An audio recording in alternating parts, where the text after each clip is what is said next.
final state champion this weekend, Division IV, Steubenville and Bishop Hartley. Big Red rolls into Columbus with an offense that scores fast and in bunches. But bragging rights go to Steubenville's stifling defense with 5 shutouts this season. Bishop Hartley loves to run the ball a lot. Meet Curry Hickman, the senior, a runaway freight train when he touches the ball, averaging close to 7 yards a carry. We crown the final state champion tonight. Who will it be, Steubenville or Bishop Hartley? We find out next on Sports Time Ohio.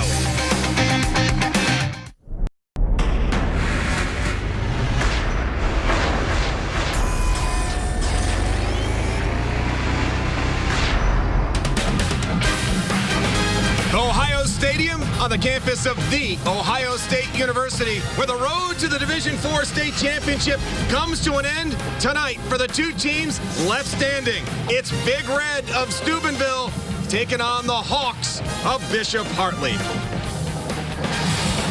Hi, everybody. Welcome to Sports Time Ohio's coverage of the OHSAA State Championships. I'm Mike Harris. Welcome inside the broadcast booth. Glad to be joined once again by the former Ohio State quarterback, Greg Fry. And Greg, 2 teams tonight for our final championship crown. Contrasting styles, to say the least, with these 2 squads. Well, very much a different road to get here. Big Red have been solid all year long, blown away opponents. And for the Hartley Hawks, they dropped 3 out of 4 midseason, kind of wrote them off, but they have put it together and made a strong playoff run. All right, in our Star Watch tonight, we're talking running backs, beginning with Big Red and Johnny Blue, who's had a great season. 6 foot, 212 pounds, senior running back Johnny Blue. 31 touchdowns on the year, coming off a big week last week in week 14, 3 touchdowns. He's averaging 7 yards a carry. They've got a balanced offense. When they run the football, Johnny Blue is special. Yeah, 31 touchdowns on the season. And when you talk about running the football, you talk Bishop Hartley, and there's one man who carries the rock, and he did it a ton last week. That's Curry Hickman. Yeah, Curry Hickman looks like a fullback, runs like a tailback. 36 rushes last week, nearly 200 yards, 2 touchdowns. He's carried it over 300 times this year. Pounds the football, bruising running back, breaking tackles, spitting nails.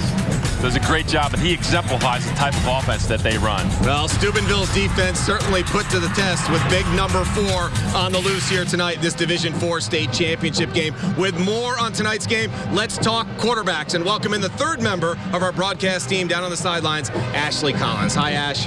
Hi, Mike. Thanks. Yeah, Steubenville quarterback Dimitri Caleros has a great role model to emulate his quarterback play after, and that's his brother Zach, who played quarterback here at Steubenville, played for the University of Cincinnati, and is now in the Canadian League, where he helped lead his team to the 102nd Grey Cup. Now, he recently suffered an ACL injury, but had great success in his career so far. On the other side, Hartley QB Jake Ruby has decided he wants to be an Ohio State Buckeye, but instead of football, he committed to play baseball here at Ohio State.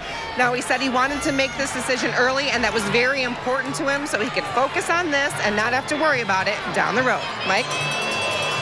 Thanks, Ashley. Yes, Zach Caleros was a heck of a quarterback, too, at Cincinnati. Time now for our keys to the game, brought to you by Wayside Furniture. Partner, what do you got tonight? Well, for the Big Red, they got to keep it rolling, blowing out appointments throughout the postseason by 35 points, and they've got to play dominating defense, which they've been doing. For Bishop Hartley, run the football. They want to make a 48-minute game, a 24-minute game, possess the football, and defensively, they got to get to the quarterback.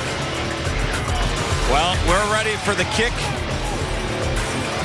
as Steubenville won the toss, and they have elected to defer. And tonight's kickoff brought to you by Time Warner Cable. There's a look at Ryan Anderson. Back deep. And we're ready to play some football in this Division IV state championship game. Glad you could join us tonight for our final state champ to be crowned of what's been a great weekend here on Sports Time Ohio. Austin Duggan will do the kicking for the Big Red. It's Ryan Anderson and Richard Jones III back deep. This will be Jones, who runs up, drops the football. Let's go! And then recovers it at the 21, and that's where the Hartley offense will go to work tonight. Jake Ruby, as Ashley Collins mentioned, the Ohio State commit in baseball, and this is a young man that can certainly throw the football. Yes, they do pound it with Curry Hickman, but don't underestimate number 9's arm. But he's an athlete. He's a leader on this offense, too. His performance is going to be key tonight. Timely passing and running the football. When they don't run Hickman, watch out for Jake Ruby. They'll start in the offset eye. That's Richard Jones, the third. And he runs to the marker on the far sideline. So the Jet with Jones to get us started here tonight. Take a look at the starting lineup for Bishop Hartley, presented by Time Warner Cable. You look up front, Worthman at 270, the left tackle, a big guy to run behind. We've told you about Curry Hickman, Nick Onega, the junior with a couple of touchdowns, his lead blocker, and plenty of offense with Richard Jones. And Jake Ruby under center tonight for Brad Birchfield in his 8th year for the Hawks. Here's Hickman with his first carry of the night. He sheds the tackle and gets out across the 40. That is a big body to slow down. LB, multiple red jerseys on him tonight. Well, you're going to see a lot of that. Just run to the right-hand side. He's going to follow his guard in the center. Look at the blocks. And one guy's not going to take him down. That's the thing. The Big Red defense is going to have to gang tackle him. Coach is out! Coach is out! Now, Nijon Robinson was there and got some help from Nick Scott. Picked up 9. And then a flag comes in, some movement up front, and a stoppage in play. Dead ball. False start offense, number 52. 5-yard penalty. Still second down. I think Cody Kirkbride was actually the one that moved on the right-hand side. 6'3", 220-pound junior guard. That'll frustrate Coach Birchfield after a 9-yard pickup on first down.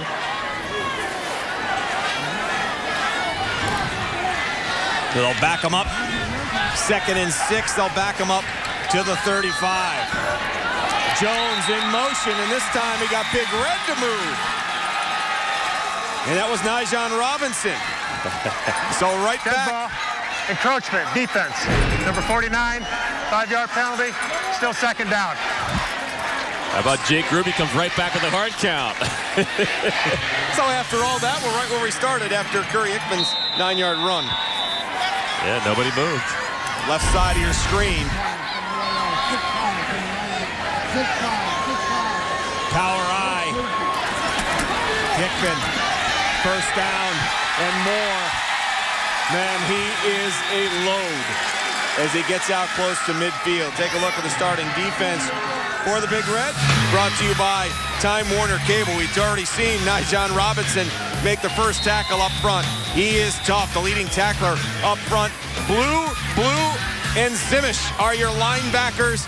And in the secondary, some good ones. Mandela, Lawrence Burke, lead and tackler in that secondary. Cheyenne Petaway with 3 interceptions on the year. First down at the 46. Hickman lowers the shoulders and gets into Big Red territory. When that train is coming, you better get down. Picked up 8. Well, you can talk about Curry Hickman as much as you want. The offensive line is doing an excellent job in this opening drive, opening up holes, and he is running downhill. Mandela, Lawrence Burke on the tackle for Big Red. There's a look at Curry's season. Officials stop play here with 9:51 left to go in this opening quarter of the Division IV state championship game here on Sports Time Ohio. Big Red and Bishop Hartley.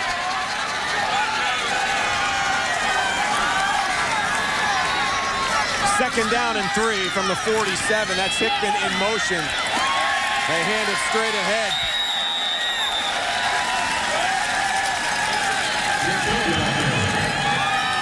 Nick Cohn on the carry. And if you're watching this game and you've never seen Bishop Hartley, Coach Birchfield, he's got those offensive line splits. You can put a credit card in between their feet. They are tight, tight, tight. Looking for his 90th win as the head coach at Hartley. His 8th season. Look at that winning percentage, almost 81%. And certainly no stranger to the state championship. Won 2 of them runner-up back in 2013, but he got his first one in 2010 as a head coach at Hartley.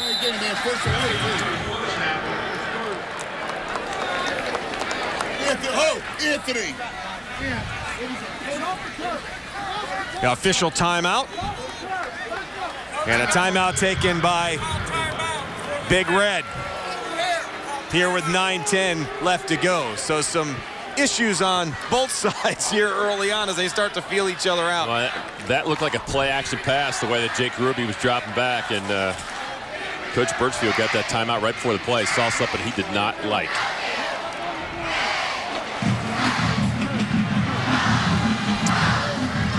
Take a look at the map for the Hawks of Hartley at a nearby Franklin County. Of course, Central Catholic Conference, there's their state titles and playoff appearances. 14 playoff appearances, 32-11 coming into the state championship tonight. Team that runs the football to the tune of almost 360 yards a game. Well, if you don't stop the 4 train, you're in trouble. It's a long night, and you're not going to get very many plays yourself on the other side offensively. I'm telling you, they want to make a 48-minute game 24, and they have the capability to do that. Now Ruby will operate out of the shotgun. Jones in motion. Ruby going to call his own number, trying to get to the edge. Tracked down by Lawrence Burke on the tackle.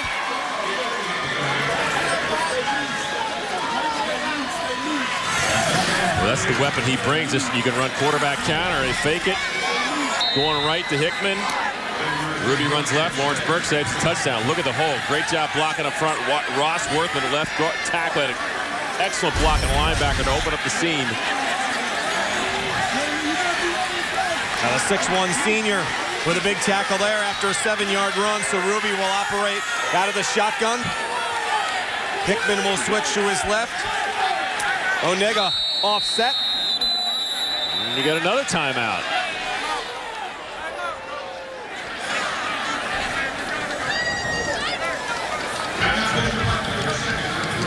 And Big Red wants to take another timeout with 8:24 left to go. That's the Hawks. They called another one. That was the Hawks. It looked like confusion offensively, and Coach Birchfield used another one. Here's a look at the Big Red defense. 6.6 points a game. 30 shutouts in the last 36 quarters. A lot of zeros have been put up by Big Red. 5 shutouts on the season. They have been a dominating force defensively, but they can score a ton of points. Yeah, you talk a lot about their offense, but that defense has been dominant. They are athletic. They run the football well. And they've already made a couple changes defensive line-wise in their front, with Hartley having success in the first couple of first downs. Now after the timeout by Hartley, 2nd and 3 from the Big Red 36. Jones in motion.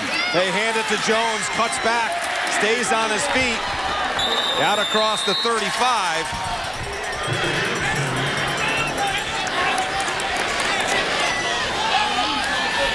He didn't get it. No, he did not. He had to get to the 33.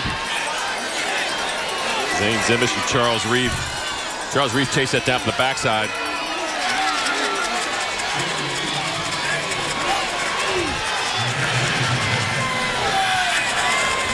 A 3rd and 1 from the 34. And they'll give it to Hickman.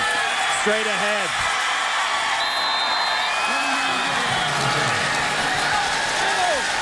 Mandela Burke at the bottom of that pile.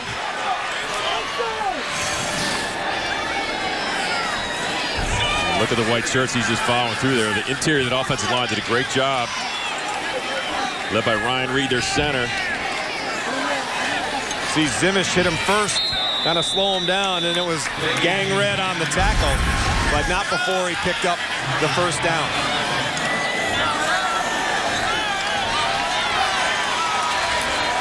Ruby under center, offset eye from the 29. That's Onega in motion. Lead block, and then Mandela Burke shoots the gap and drops Hickman for a loss. Wow. That's called film study right there. They love to get the ball quickly outside with the quick pitch. And Mandela Burke all coming. Saw the motion coming at him, and he jumped it. Big tackle for loss. All the way back to the 34, a loss of 5 on the play. The 10th play of the drive coming up here. That's Jones. In motion, Ruby turns, fires. That is complete. That's Ryan Anderson. Anderson to the near sideline, spins back inside. And he's got a first down. Pick up a 17 on the play. A quick hit by Ruby, and Ryan Anderson did the rest. I love the play call. They took a page out of LaSalle Lance's little X screen. They released the tackle. Look at the blocks out front with the other receivers. Nice move back to the inside to get the first down by Ryan Anderson. Nico Petridis thought he had him. He stopped, turned, and fired inside and picked up the first down. From the 17, power I with Hickman, the deep back. Hickman following the cone block over the right side of that offensive line.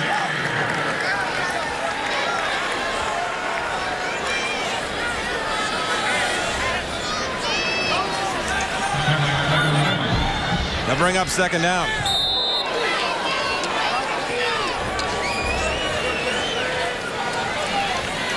A great opening drive by the Hawks. They've done exactly what they wanted to do. Grind clock, as you can see in the upper left, already inside 6 minutes.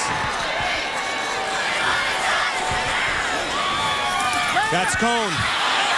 The lead block for Hickman. Over the right side, Hickman pushing his way towards another first down. First and goal, Hartley. They are pushing the line of scrimmage. I don't think this Big Red's seen this too many times this year. They're going the wrong direction, but look at the blocks out front, and Hickman running downhill, following his guard, Cody Kirkbride.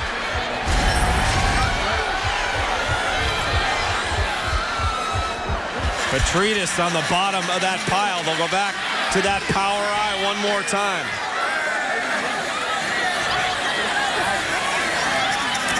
Here's Hickman on the ground inside the 5, meets a pile of red. Resistance, gets some push. Still haven't whistled it dead.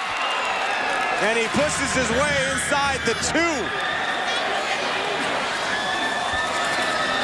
Marlon Lawrence at the bottom of the pile came in. Well, they're going to line up and go right back at it. Not going to waste any time. That's Johnny Blue with the ankle. They go right back to it. And touchdown, Hartley.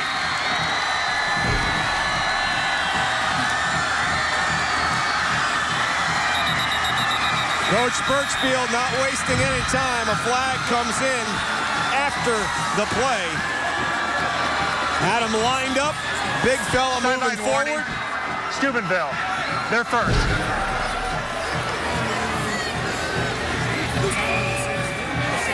And Curry Hickman has touchdown number 22 on the year. They pulled a little Ohio State move right here. They went right back to the line of scrimmage. Ooh. Hickman over the top. Oh, I mean, that's close. He nudged that thing over the goal line. He got hit. He did. That ball didn't look like it crossed. It was close. Ben Hawk on for the extra point. And that is up and through. What a nice opening drive for Coach Birchfield's team. But we have seen some emphatic drives to start these games in the playoff, in the state finals. And Hartley does it as well. The 4 train finds the end zone. Hartley with the early lead.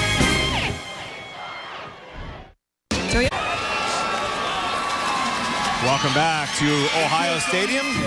Division IV state championship game, and Brad Birchfield's team, you see the drive, 14 plays, over 7 minutes, 79 yards, and Curry Hickman busts in for his 22nd touchdown of the year. You couldn't script it any better. That's exactly what they wanted to do, and took up a lot of time in that first quarter.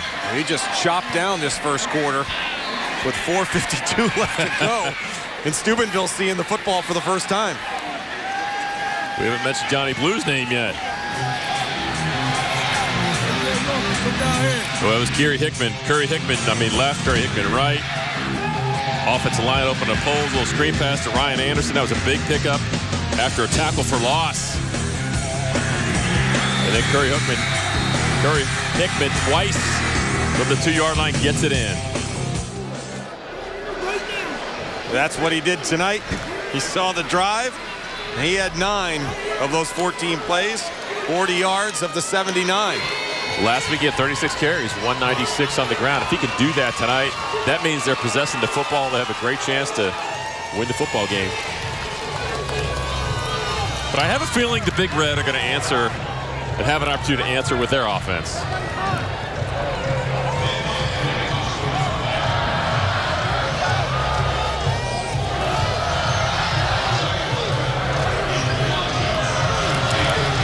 So Ben Hawk will kick it away. Mandela, Lawrence Burke, DeJuan Jones back deep for Big Red. And Mike, I'll say it now, if you haven't seen Bishop Hartley play, they will onside kick it. They are not afraid to do that, typically almost every game. So you've got to be ready for that. They try to steal a possession when they can. Well, they've got the lead, and Hawk ready to tee it up. Steubenville awaits for the first possession here of the first quarter. And Hawk will send it short, and that bounces away and rolls out of bounds. Oh, good field position. Let's go, John. Go. For Steubenville.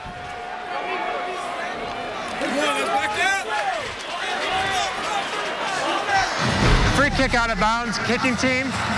The ball we place at the 35-yard line, first down. A great field position for Dimitri Collaros and the Big Red offense. See if the ball, that is close. Very close. That's Alec Taylor, who looked like he might have got a piece of the football, but instead the penalty and great field position here.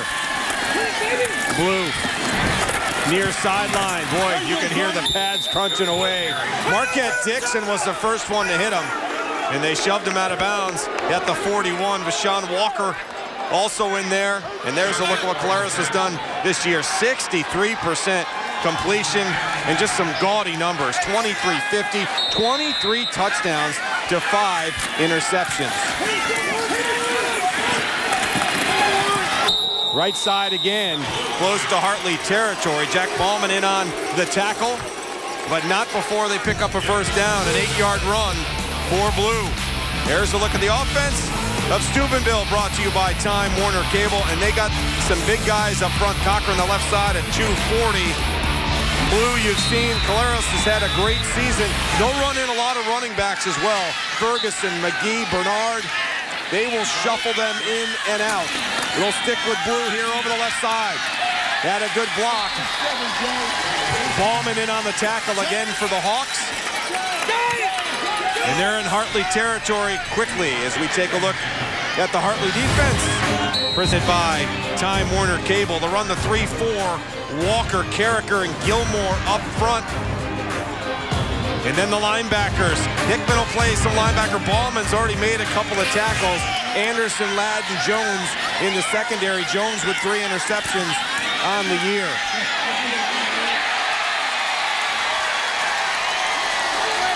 Jalen McGee with a run to the far sideline. Cody Kirkbridge on the tackle for the Hawks. Well, how about Cody Kirkbright coming off the block there? These guys going both ways. Sheds a block and makes a tackle. Otherwise, that had a chance to go down the sideline.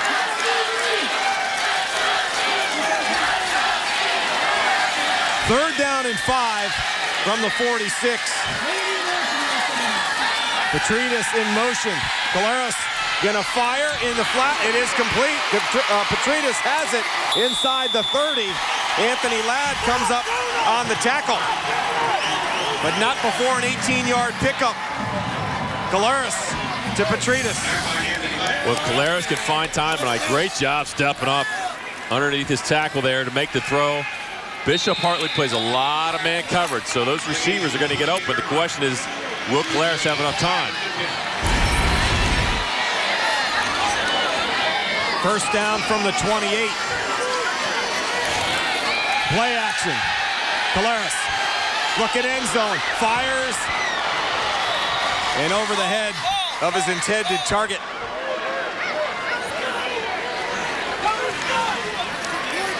You're going to see that a lot. Man coverage, trying to throw the post. He rolls left, throws back. You got a one-on-one situation. Pretty good throw. It's just great coverage. That throw would have had to be perfect.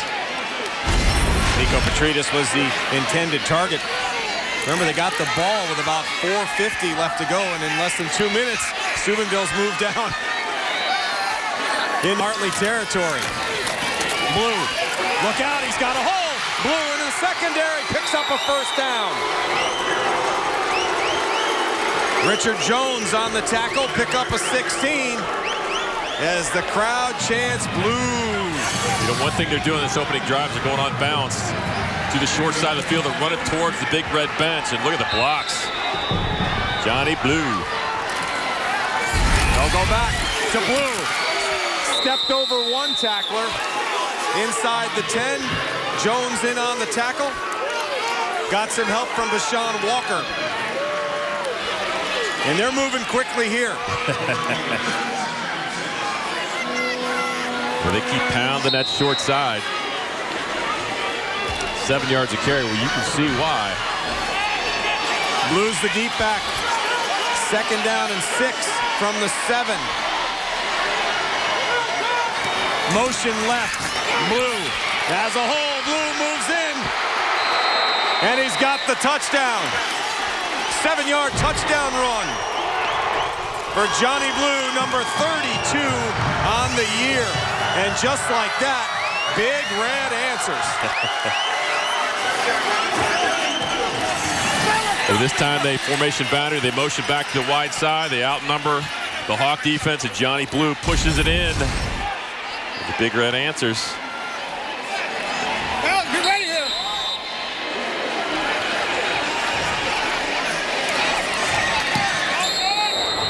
The extra point is good. Does Steubenville not wasting any time? They didn't have any time to waste. That was Mark Smith on the extra point for Big Red. Well, the Hawks did what they were supposed to do. We knew Big Red could score in a hurry. That's exactly what they did. Yeah, they motion the field. Look at the red shirts downfield. Left-hand side of the offensive line does a great job on their blocks. Amir Richmond leads the way. Johnny Blue sticks it in, and we have deuce. Both teams holding serve so far. And you can just tell this is going to be a game defensively of who can get some stops, especially in this first half. Getting stops at home possessions is going to be huge. Well, Blue, 6 carries, 45 yards on that opening drive. So both of the players that we spotlighted in the open have been very busy guys. They weren't waiting. Let's put it that way. Ready to go. No surprises week 15. Here's what we got. They're coming at you. First quarter of this Division IV state championship game here on Sports Time Ohio.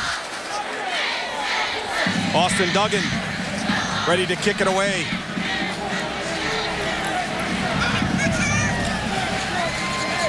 Brian Anderson, Richard Jones back to receive the kick.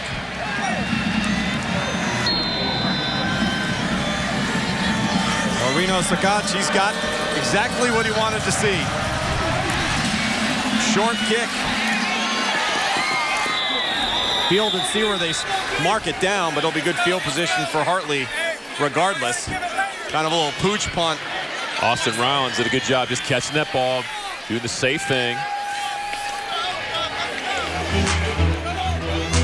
Take a look at the scoring drive again for Steubenville. A heavy dose of Johnny Blue. Again, they're running that short side, keeping it on their own sideline. Well, look at the blocks, putting him downfield into the secondary. Here's your touchdown run. He says, hey, Curry Hickman, if you can do it, I can do it. Oh, Ruby under center. They mark the ball at the 35. Toss to Ryan Anderson. Anderson on the jet, picks up blockers. Good pursuit by Big Red. Well, A.J. Cochran got to him first, and then got some cleanup from Zane Zimish. Ryan Anderson looked like that thing was going to go, and that defense, they moved to the football. That shows you the closing speed. You're right. It looked like he had some blockers out front. That looked like it had a chance to go for at least a first down, and it shut down quickly. They'll give him 6 on the play, so still a good pickup on first down. See how tight bunched they are. Inside. That's Jones has the first down. Out across the 45 to the 47. Jeremy Blue on the tackle as we take another look. Wing motion, he's going to follow both his backs up in the hole, and that hole opens up quickly. Nice execution. Boy, Johnny Blue's been all over the place as well. Yes, Put him in the end zone, and he'll wrap you up in your arms, too. 25 combined plays tonight. 22 rush, 3 pass for Coach Birchfield. Hawks, and that is no surprise. Motion. Hickman swallowed up and dropped for a loss.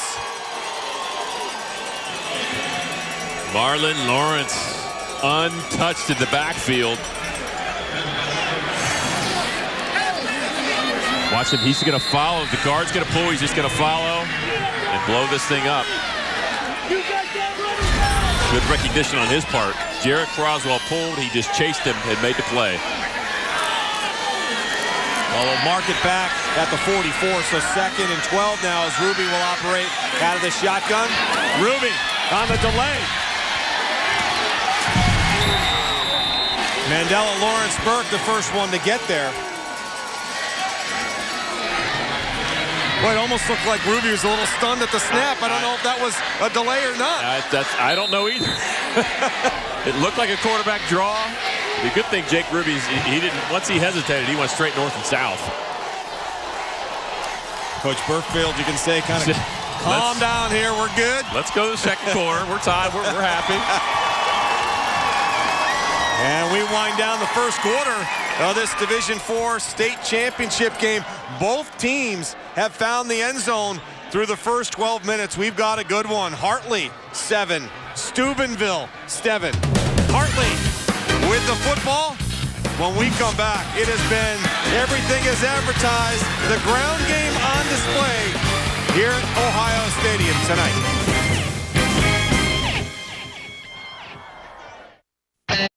The OHSAA State Championships on Sports Time Ohio are brought to you by Time Warner Cable. Enjoy the most sports on the most devices no matter where you are, only with Time Warner Cable. And by Wayside Furniture. Good luck today and protect yourself out there. And by your local Toyota dealers. Visit buyatoyota.com. Toyota, let's go places.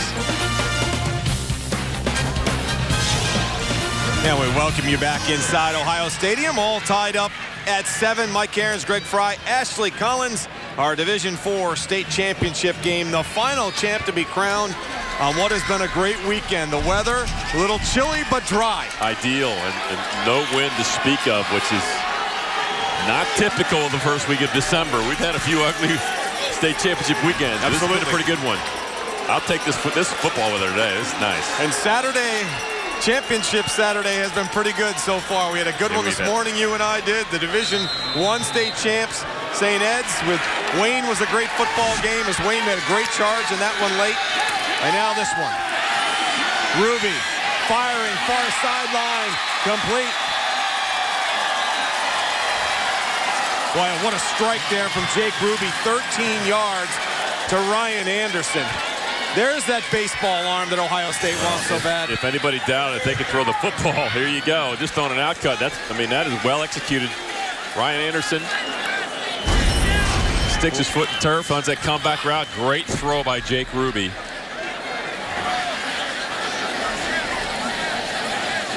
There's a player down, and looks to be a flag down on the field as well. Was it a player or a referee? It is a ref. A flag down back at the 46. Did the face mask come off?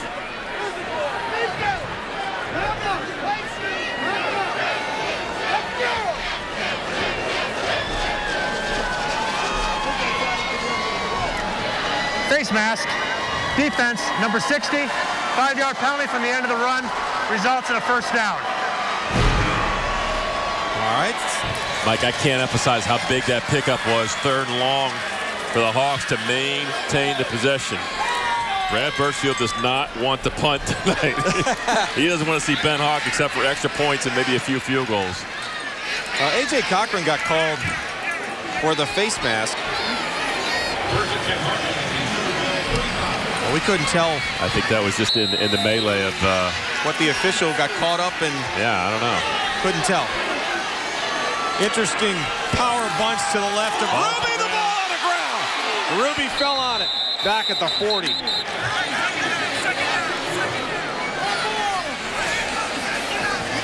But again, I can't tell if this was a read play on his part and he was trying to keep it.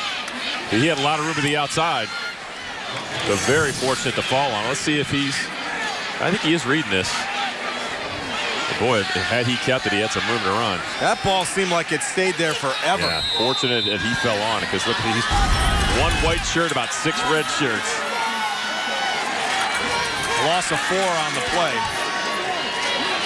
The 2nd and 14 will back him up to the 39. Jones cuts inside, slices his way to the 32.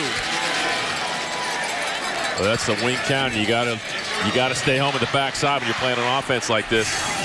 He's run it a couple times, and he is 1 step away from breaking this. Look out!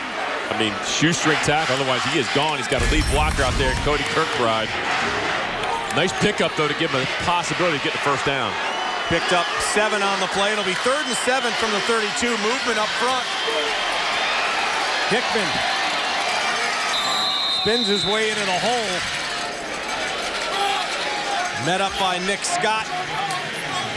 Came up from a safety position. Well, how about that for, knowing what you do well. It's 3rd and long. You run the football. Great job of the right side of the offensive line, just collapsing it. And Hickman gets within a yard of the first down, and you can guess what they're going to do. You've already told us that. Anyone? The power. Rashawn Walker, the up. Oh, my. Jones. And then that left side of the line caves in. Ruby with the hard count. A.J. Cochran commits. And they'll pick up the first down. Dead ball, encroachment, defense. Number 53, 5-yard penalty, results in a first down. Oh, they got Seth Biacco. That's twice now. Big Red came up with the tackle for a loss on first down, and Hartley's been able to pick up the first down. See the hard count. Yeah, there you go. Cochran, nobody in that offensive line move. That power bunch to the left. Inside handoff to Hickman. Hickman straight ahead. Somewhere in Hilliard, Ohio, there's a coach named Brian White who's sitting at home on his lazy boy right now, and he is smiling. Probably with shorts on. Because if you've ever seen Hilliard Davidson, well, you don't quite run the same type of offense, but boy. We saw them win a state championship. Tempo. Absolutely they did. You and I called that game. It was a great one. Onega. That's him in motion. The gives to Hickman. Hickman bottled up. Big Red all over it. That'll bring up 3rd down. Yeah, Johnny Blue. And a host of others, Seth Biacco. Oh, what a good player Johnny Blue is. We knew how good he was offensively. Well, boy, he is all over the football defensively. I mean, the play middle linebacker. Well, look at the red shirts, man. Those guys are running the football. Another 3rd down opportunity for a stop for the Big Red. See what they've got here. 3rd and 5. The ball sits on the 16. Tied at 7. 2nd quarter. Division IV state championship game. Jones in motion. Toss left. Jones. Onega and Hickman out in front. Sheds 1 block, but he's going to be knocked out of bounds. Short of the first down. Jeremy Blue over there to knock him out of bounds, but he had both of his guys out in front of him, Onega and Hickman. But a nice job by Blue to come over from the weak side and knock him out. Yeah, it looked like they had plenty of white shirts to get the first down. Nice tackle in the open field. 4th and short. Now Coach Reno saying stay onside. Yes. Watch the hard Make him count. earn it, right? Watch the hard count. Walker's the up back. Jones and Hickman in that power offset eye. And there you go. Are you kidding me? Wow. Dead ball. Encroachment. Defense, number 5. 5-yard penalty results in a first down. Jalen McGee this time, and there's Coach Reno. Ooh. Boy, Jake Ruby is managing, oh, look at that. Managing the clock. He's gotten a jump off sides twice on 4th down. Again, we're deep into the second quarter, and Hartley is just chewing clock. First and goal at the 7. Inside handoff. There's a pile of red there. Boy, and that's the keep is there for Jake Ruby, because their defense is keying on Hickman. Yeah, you saw Ruby bounce to the outside off of that collapse up front. Cochran, Biacco. And I just feel like Coach Birchfield doesn't want to score on 1st or 2nd down. He'll take it, but I think he'd rather score on 3rd or 4th. Well, if it ain't broke, don't fix it, right? Hey. Just keep pounding the rock. Ruby. 2nd and goal. Jones on the move. Toss right. On the cutback, that's Anderson. Anderson dives inside the 5. They'll get him down at the 3. Zane Simish on the tackle. What a great cutback by Ryan Anderson, because they had this one defense. You can see McGee out there, and he cuts it back. Boy, if he tries to stretch this outside, he's dead. But look at the positive yards going forward. Well, Mandela Lawrence Burke is Yeah, another one. he In is. the wood. He's a closer. Can you tell how quick he gets there? Wow. 14th play of the drive right here. 3rd and goal from the 2. Hickman is back in the power eye. They'll give it to Hickman, follows the blocks. And Big Red wins this push at the 1. 4th and goal coming up. That's just pin your ears back on both sides and come get it. No surprise where it's coming. Look at those linebackers fill the hole there. Holding their ground. Here we go.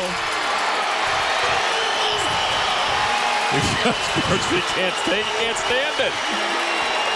Sit formation. 4th and goal. Hickman, left side, touchdown.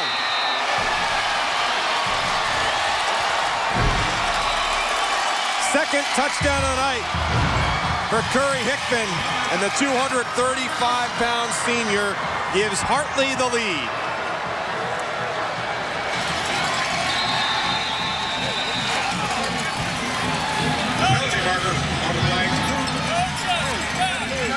Penalty flag. It's a sideline warning. We're having the obligatory sideline warning in week 15. Both teams have gotten them. Okay, well, that's out of the way. Let's play some football. Good. Thank exactly. Big Red had it in the first quarter. Hartley here in the second quarter. Okay, everybody's good. Ben Hawk for the Hawks.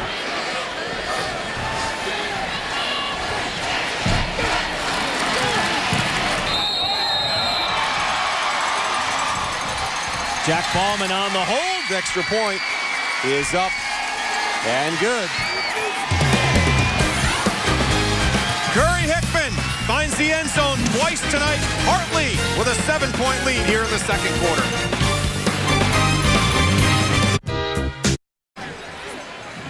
Never too young to be a Big Red fan. Second quarter, Hartley on top, 14-7. Well, no one else has an opinion like Bruce Drennan. Find out what he thinks about what's happening in Ohio sports. It's Monday through Thursday, 3:30, and then Sundays at 7 after the Browns game. And it's right here on Sports Time Ohio. Let's send it down to Ashley Collins. Ash? Thanks, Mike. And Coach Reno said Hartley presents a challenge to them that they haven't faced all season long. He said they play teams with power run games, but they may not have the speed that Hartley does. Coach added that the team that tackles best, protects the ball best, is not always going to win, but they'll definitely be around in the fourth quarter. Yeah, that is the strategy that is used for a very long time in Steubenville, and it has paid off because they have made quite a few trips into the semis, and after 33 years and 3 state championships, I think his theory is pretty good. The proof is what they've done. 18 times they've been into the semis in his 33 years, so better than 50%. There's a look at the scoring drive. 15 plays, 66 yards, and 8 minutes, just under 8 minutes. Look at the first drive. A combination over 15 minutes on 2 drives. That's the recipe that they're going to have to continue to follow to win the football game, because this Big Red offense is explosive. You just can't give them as many opportunities. Now, my math is horrible, but we've played a little less than 18 minutes, and they've had 2 drives for 15 minutes. Well, this is going to be the second drive of the Big Red, if you can believe that. And Steubenville scored quickly with their first drive. Now, remember the first one, they pooched it. This one, they're going to pooch out of bounds on the far sideline. They seem to be sending it away from Mandela Lawrence Burke and DeJuan Jones. They don't want anything to do with the return guys, Steubenville. But when you watch how they kick off, they do it a little bit unconventional. Look at the time possession, dominated by the Hawks. And that can be frustrating when you're on the other side and you're not getting as many touches. Free kick out of bounds. Kicking team, number 8. The ball would be placed at the 35-yard line. First down. Now that's where Steubenville started the last time, after a kick out of bounds. Important for the Big Red to really be poised and keep their composure and understand that they're not going to get as many drives as they typically do. So Dimitri Caleros will lead the Big Red out as they empty out the offense. Fakes the jet. Caleros on the move out across the 40. Flag comes flying in. That was Burke. That was Burke. Caleros split out. That was a direct snap to Lawrence Burke. Flag came in at the tail end.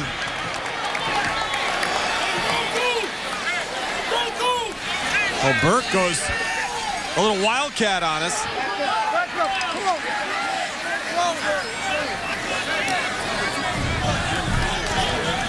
Coach Reno open up the bags here of tricks with the second possession. Legal block below the waist. Defense, number 45. 15-yard penalty results in a first down. And that flag came in at the very end of that play. Take another look.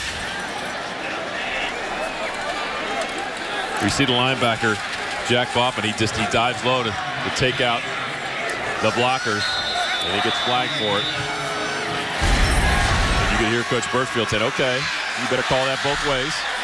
And that moves him into Hawk territory at the 44. Petrides in motion. Caleros fires complete near sideline.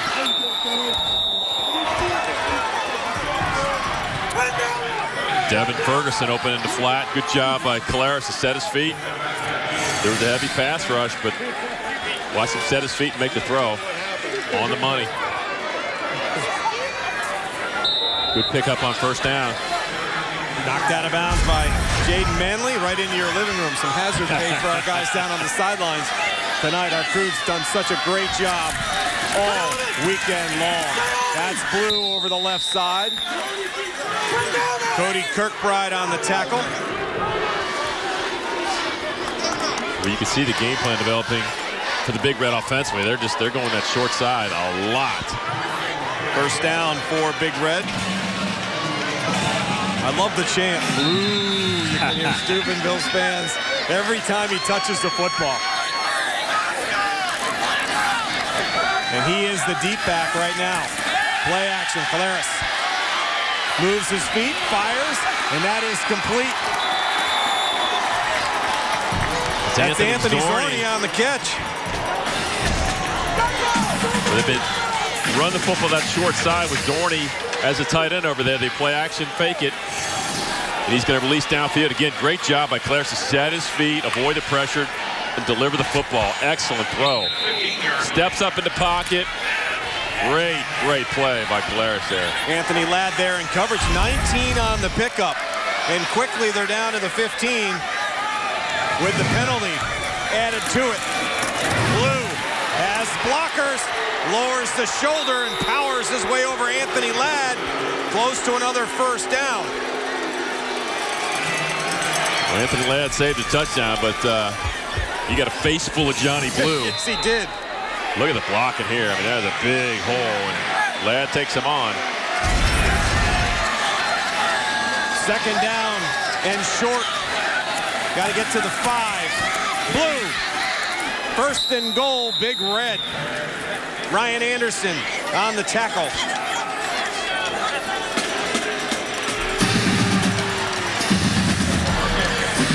Didn't take long for the Big Red to get it down there. Talk about a contrast in styles. Don't blink, they could be in the end zone. Our statistician, Jeff Gears, is going to be a busy guy tonight. He's got a lot of numbers over there. I'm glad he's doing this. First and goal from the 4. Blues deep. Trying the left side again. Blue. Jaden Manley, the first one to wrap him up. Ryan Anderson there. Thomas Casimir, that was a good job. You could see the Hawks pointing left the whole time. They film study. They knew this play was going left. But look at the penetration. Excellent job holding off the blocks. Jaden Manley really was the one. Watch 19 right there. Holds his ground.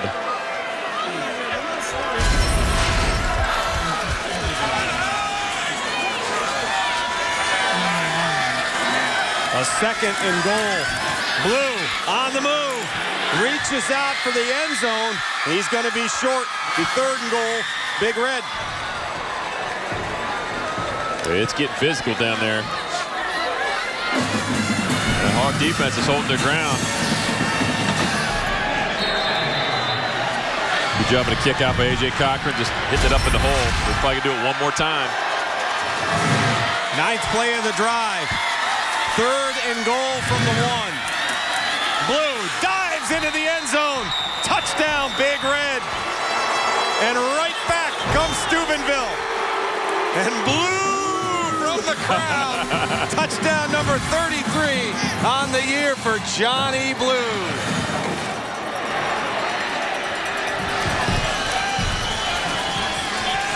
As you would expect, the Big Red offense answers quickly. Well, Mark Smith with the extra point.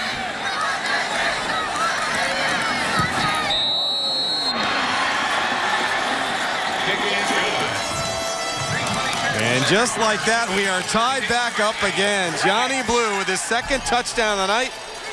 2 touchdowns for Hickman, 2 for Blue. He just following his lead blockers. Boy, he leaned into the end zone. He was determined. He didn't like being stopped on second down. Here's Anthony Ladd, watch him 28 with the football. Yeah, he took it out. Didn't matter. He crossed the goal line. Sure did. Great job by Steubenville. Boy, if you're the Hawks, though, you're doing exactly what you want to do. You're shortening the quarter. You turn around and you watch Steubenville go right down the field, boom, boom, boom, boom, to tie it up. Well, you know they're going to do that. I mean, again, it's going to be a possession game. I mean, the team that blinks first and has to punt is in trouble. And the thing with Hartley now offensively, they've got to possess the football again. They can't give Big Red offense more than a minute to score, or they will score. I'm thinking they may want to actually try and kick it off next time. I'm thinking Coach Birchfield is thinking, I just want to get to halftime. Can we just run off the 3 minutes right now and go to halftime? I'd be happy. Now Austin Duggan will kick. Yeah, and I'm sure Reno's telling his defense, hey guys, come on. Now it's time to get a stop. Let's get a stop, get the offense back. We got 3 timeouts, and let's go in 21-14. Ryan Anderson, Richard Jones are deep. This is Anderson. There's a hole. He's got a big hole, spun off, 1 tackle, following Jones with a block, trying to get to the outside and track down from behind at the 40. Big return by Ryan Anderson, 47 yards on the return for the senior. Ooh, you could see that hole developing. Excellent job by the return team, setting it up for Ryan Anderson. Watch the blocks in the middle, and he makes a couple guys miss, but there was a seam, and he hit it. And guess who made the tackle? Della Burke. Hello. Boy, I really like that kid a lot. Oh, man. My goodness. Division I scouts, are you watching? Yep. This kid's unbelievable. 3 minutes, 13 seconds. I don't know if that's enough time for I was going to say, that's a hurry-up offense situation. Quarterback keep left side. Jake Ruby. Good pickup on first down. Well, I know we're thinking the same thing. And we say that with all due respect. It may not be enough time. No, they got one timeout left. They burnt too early. Well, the good news is they're on the right side of the field. Yeah, now they can think about scoring. They'll take that power bunch and move it to the right side. Hickman.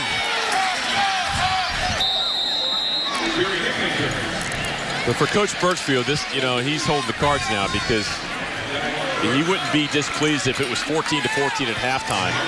The one thing he wants to do here is possess the football and not give Big Red any time. If he gets points, it's a bonus. Marlon Lawrence in on that tackle. Bring up a 3rd and 3 from the 33. He's got a solid kicker in Ben Hawk. He's been excellent on field goals. They're not quite in his range yet.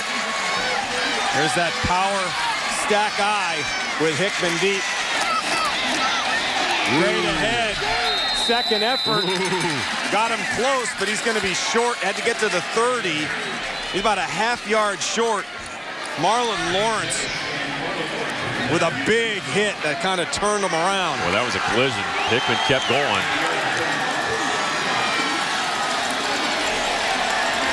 50 combined plays tonight. 44 rush, 6 pass. We've had 4 rushing touchdowns from the 2 spotlighted players. Here we go. Half a yard, 4th down and short. Hickman got it over the left side. Johnny Blue, the first one there. Well, they've been perfect on those 4th and short situations all night. Why not do it again? With credit to that offensive line, I mean, they are getting a push. And that's against an excellent defensive line with the Big Red. And I think Coach Birchfield's thinking, I want 3 points. I want to burn all the clock, and I'll kick a field goal, 17-14. He'd be tickled pink.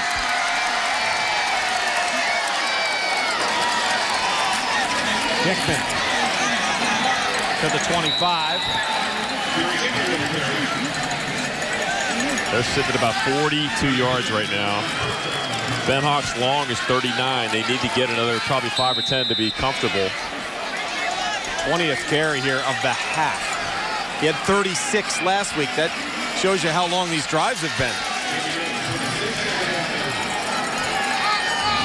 We'll see if they take it. Maybe they'll take one shot with a play-action pass. Got 1 timeout left. That's Jones in motion. They'll toss Jones left side. Onega with the block. Jones has the first down. Gets inside the 10. And Hartley with that 1 timeout. Force the clock stop while they move the chains. And they're going to try to hurry up and get to the line. Well, Richard Jones has been lethal on the outside with that quick toss. Look at the blocks out front. Nick Onega got a great block.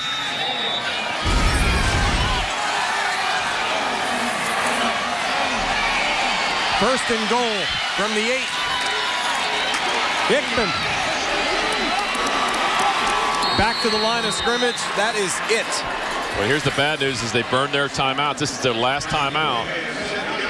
So even though Jones got him down there, they're probably going to have to kick a field goal.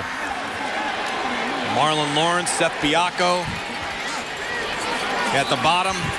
You can take a risk here and go play action pass. But you better trust Jake Ruby to throw it away if it's not there. Or you just kick it. You take the sure thing, you kick it right here. Well, you got Ryan Anderson at 6'3", one of your wide receivers. You got Jones. If you want to try to get him thinking motion, but like you said, if it gets left on the field, there's not going to be enough time to set up a field goal. I think you take the points. I mean, the value is in the kick return. It sets you up. You got a short field. I mean, truly, he was thinking for that drive 14-14, so this is a bonus to kick field goal. Yeah, Ben Hawk came on. So what does he do? He's going to go for swings. it. They're going to try one play with Jake Ruby. And they're probably going to throw the football. You see Anderson's at the bottom of your screens. Jones is in the slot. No, they have to throw it. I don't think they could spike it quick enough if they ran the football. Cannot take a sack. And a timeout by Steubenville. I think you have to look in the direction of Anderson.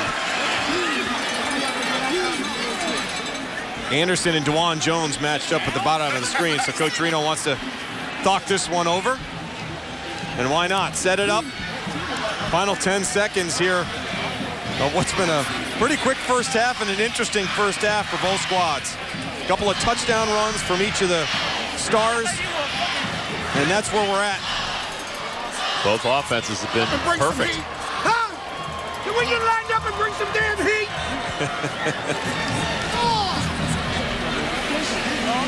Okay, let's go. You don't have to read lips on that one. No, you do not.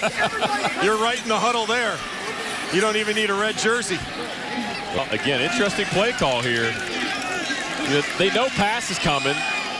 But typically when the Hawks go play action, it's not expected by the defense, so it puts Jake Ruby in a tough spot. He has to know you got to be making the right decision here. You've got to throw it away or find your guy. Cannot take a sack. Let's see what he does here. Ruby will have Anderson, Jones.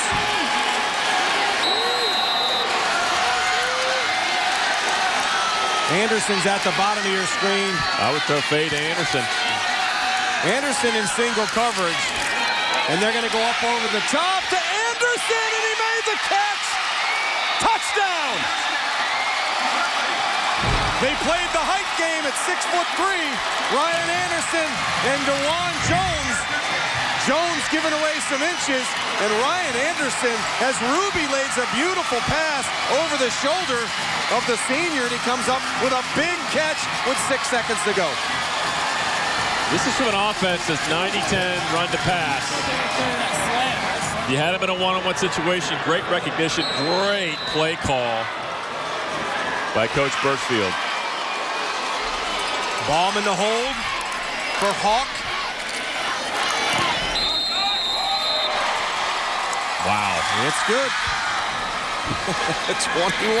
21-14. There's a look at Ryan, and here's a look at the play. What a great play by Jake Ruby. A one-step drop, and he puts it high and outside. Excellent job boxing out by Ryan Anderson. Boy, Ryan Anderson's made some plays in this first half. Perfect throw. Got some contact there from DeJuan Jones, and stayed with it and made the catch. With the contact, again, as a receiver, you like the contact. He just boxed him out. But another gutsy call there by Coach Birchfield, and it pays off. All set up by the return.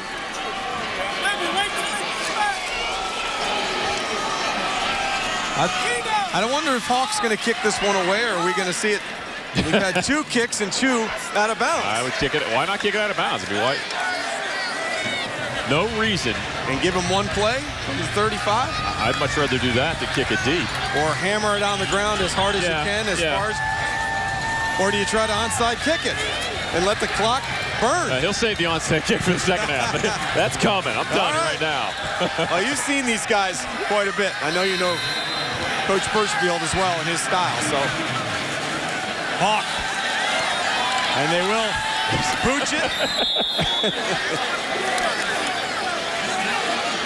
Covered up at midfield, so some good field position for Steubenville. That was Gino Pirro. I'm thinking I would have pooched it a little bit more now. I mean, Polaris can put the ball in the end zone here.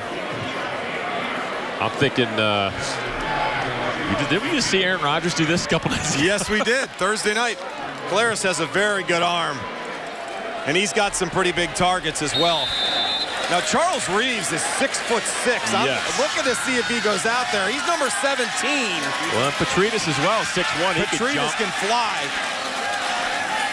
I mean, he's got some big targets. They go 5 wide, 5 seconds left, 50 yards. A couple guys one-on-one. I mean, I don't know what Hartley's doing. They're dropping men. He's going to fire it. And that's the last play. Reeves was the intended target, the big wide receiver. Jaden Manley was in coverage, and that's how the first half will end in this Division IV state championship game. Hartley with one more possession than Steubenville, and that's really the difference. Big Red offense pretty much had 2 possessions with the exception of that one play. And I mean, Hartley didn't blink. They literally played a perfect first half, which is that they really have to be able to be in this game with the Big Red, as explosive as they are and as good as that Big Red defense is. Wow. Both offenses impressive and did what they needed to do.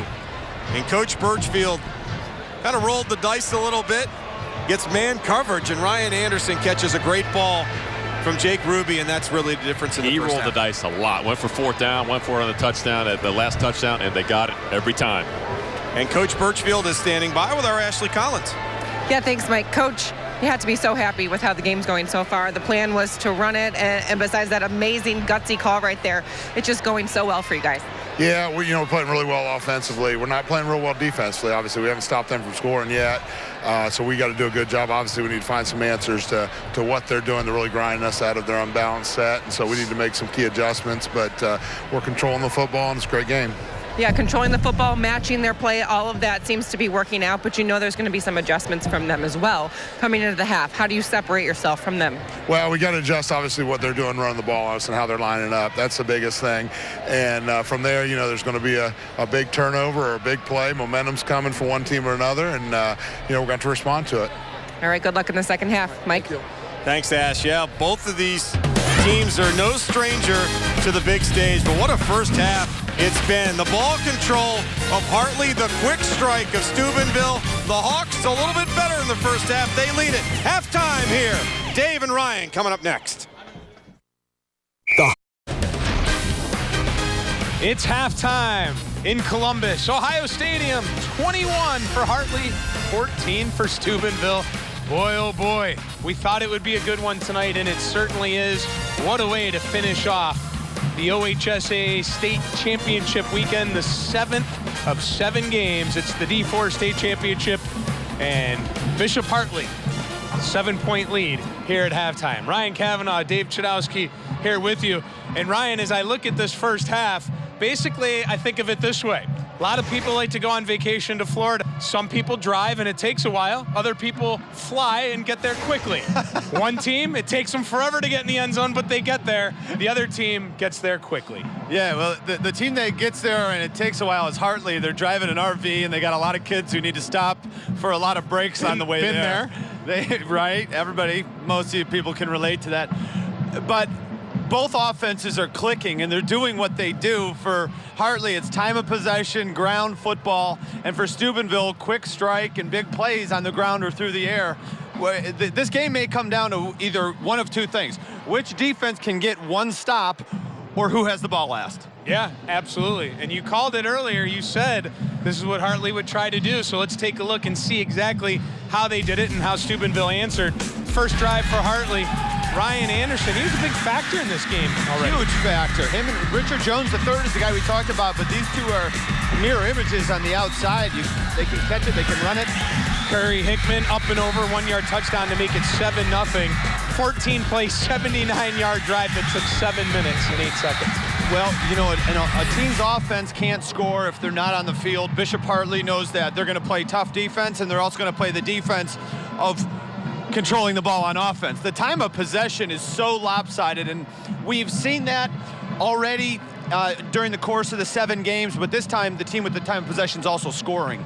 The Big Red answer in a big way, and it didn't take them long at all as they come out firing right off the bat here. Nice pass play. And that's going to help set up the run game. Going to go to Johnny Blue now. We talked a lot about Curry Hickman, but Johnny Blue has been just as impressive for the Big Red. 7-yard touchdown to tie it up at 7. 9-play, 65-yard drive. Guess how long that drive was? 2 minutes and 40 seconds? Nicely 2 minutes done. and 40 seconds. There you go. You asked me to guess. 2 minutes and 40 seconds is a lot different than 7 minutes. So obviously we're showing you the difference there. You know what? You mentioned that one would fly, and I think it's the Big Red who are flying, and they're flying on JetBlue. See how I did that? Very nice. Okay. We did not plan that. Let's move ahead. Here's how it went down. The Big Red, this is not a good airline right here. You do not want to be jumping offside. Coach Reno can't be happy about a 4th down offside there on the defense. No, it always bothers you when you give them free yardage, but when you give them free first downs, it's even worse. When it happens twice, then you got to start having some real serious discussions with your defensive line. Hickman touchdown on 4th and goal to make it 14-7. You agree with that call to go for it? Oh, absolutely. We can see here that it's going to be touchdowns, not field goals, that win this game. And for Steubenville, I understand the emphasis is to fire off the line in 4th and short, but you cannot jump off sides on 4th down. Okay, but Steubenville answers, because that's the way this game has gone so far, except for the fact they ran out of time to answer on the 3rd touchdown. Here we go, Anthony Zorn with the big pass play here to get him going. And again, it's the combination of the arm of Collaros and this man, Johnny Blue. Blue stopped on 2nd and goal, but he won't be stopped here. Here comes a touchdown with 3:24 left in the first half to tie it up at 14. Johnny Blue is an impressive running back. First team Ohio, Curry Hickman, second team Ohio, and right now these two are going back and forth, just much like the score of this game, and I have a feeling Hartley had an answer. And they did, and it started with something we haven't really talked about, special teams on the kick return. I mean, it figures a team that's going to take a long time to drive is going to use this as an extra, way to get into better field position. A great play there to get them going. Yeah, and they were on a short clock. Here's Richard Jones III showing up, but a short time left in the half, so they put themselves in great field position with that return. Anderson again on the catch. Touchdown. We saw it earlier that he was part of the passing game. Touchdown there to make it 21-14. Beautiful body position by Anderson, slowing down so the defender can't get to the ball and then moving over to get it. It's really a veteran move by a wide receiver. All right, we have to take a timeout right now in the halftime show. Much more to come, though, as we continue to break down the first half and look forward to the second half. 21-14, Hartley in the lead. We'll be right back.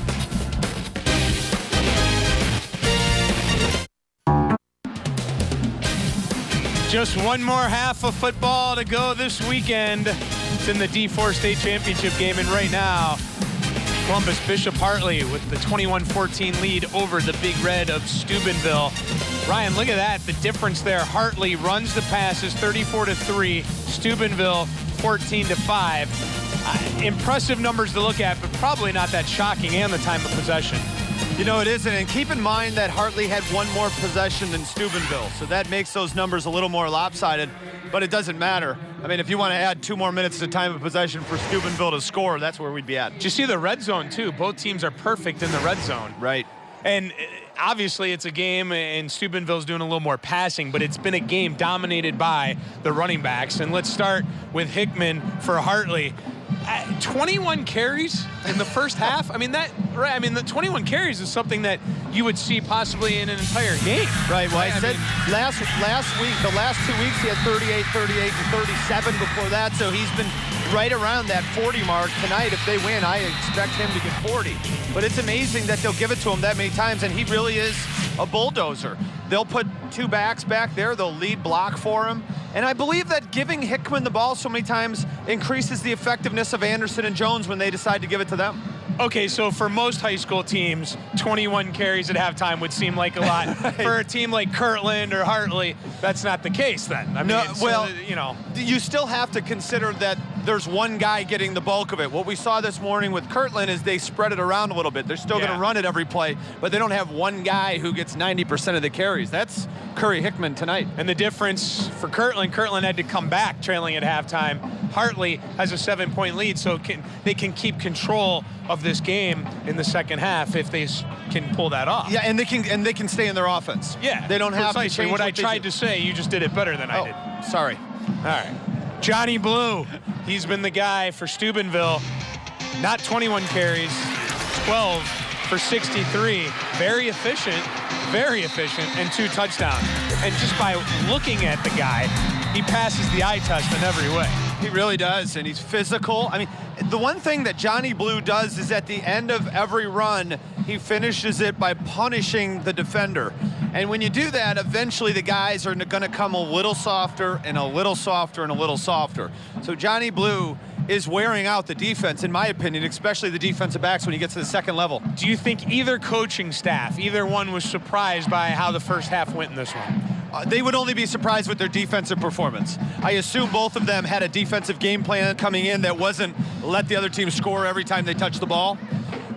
But offensively, both teams are accomplishing the goals that they set out to and moving the ball in the fashion that they expected to. All right, the Big Red Band is coming up right on us here, so I think that's a good time to take a timeout, but we have more on the halftime show as we get you set for the second half right after this.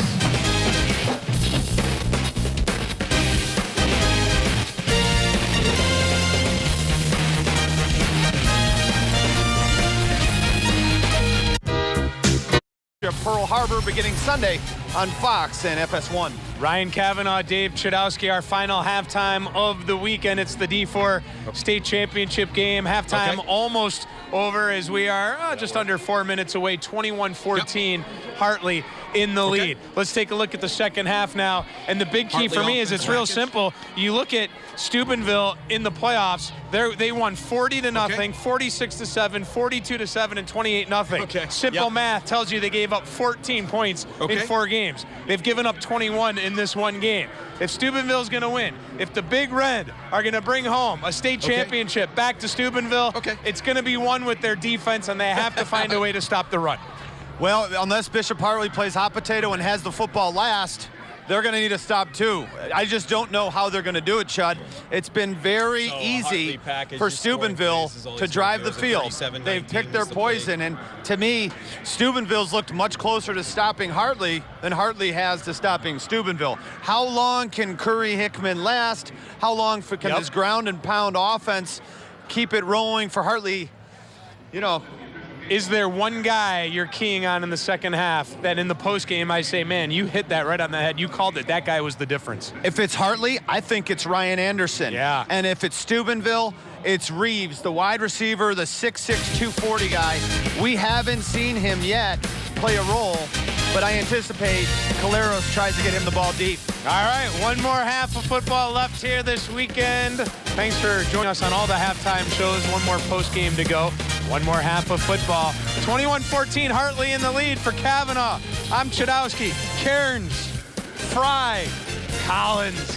It's next, second half football right here on Sports Time Ohio. Enjoy.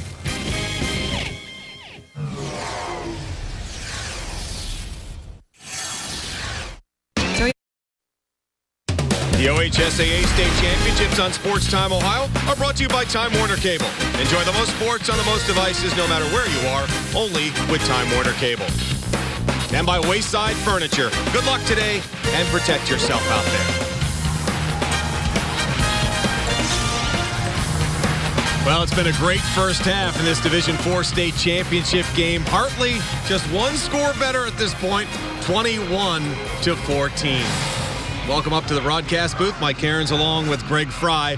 We talked about what both teams had to do to win this football game, and both teams are doing what they're supposed to do, but Hartley got the football one more time, and that's really the big difference. Both offenses are executing flawlessly in the first half, doing what they do, possessing the football, and the Hartley Hawks came out of the gate doing what they do, and Curry Hickman put them in the end zone after a 7-minute drive to open the game, and guess what? They do it again on 4th down. They put it in the end zone to take a 14-7 lead. And then the last drive of the first half, touchdown pass from Jake Ruby to Ryan Anderson. That's going to put them up 21-14. A flawless first half offensively for the Hawks. 37-19 are the total plays in favor of Hartley. And, of course, those two drive over 15 minutes for their first two scores. With more on this one from the Big Red side, we send it down to Ashley Collins. Yeah, thanks, Mike. And you just hit on it. I talked to Coach Reno coming out of the locker room, and he said they need to do better controlling the clock management. Hartley has done such a great job of that. He said they can continue doing what they've been doing. They just need to do it a whole lot better. He said it's just a one drive away. So he thinks they can do it, and they're ready to go in the second half. Thanks, Ash. Let's revisit those Wayside Furniture keys to the game here this evening. Well, for the Hartley Hawks, run the football. Well, they've done that. 37 plays, 34 rushes, and they've really dominated time possession for The Big Red keep it rolling. Well, you know, they've done that offensively, but they've trailed from the outset in this game. This is only the second time this year that they have trailed at halftime. So all going to be all about the adjustments in the second half, Mike. Who's going to make the right adjustments at halftime to get it done when it counts?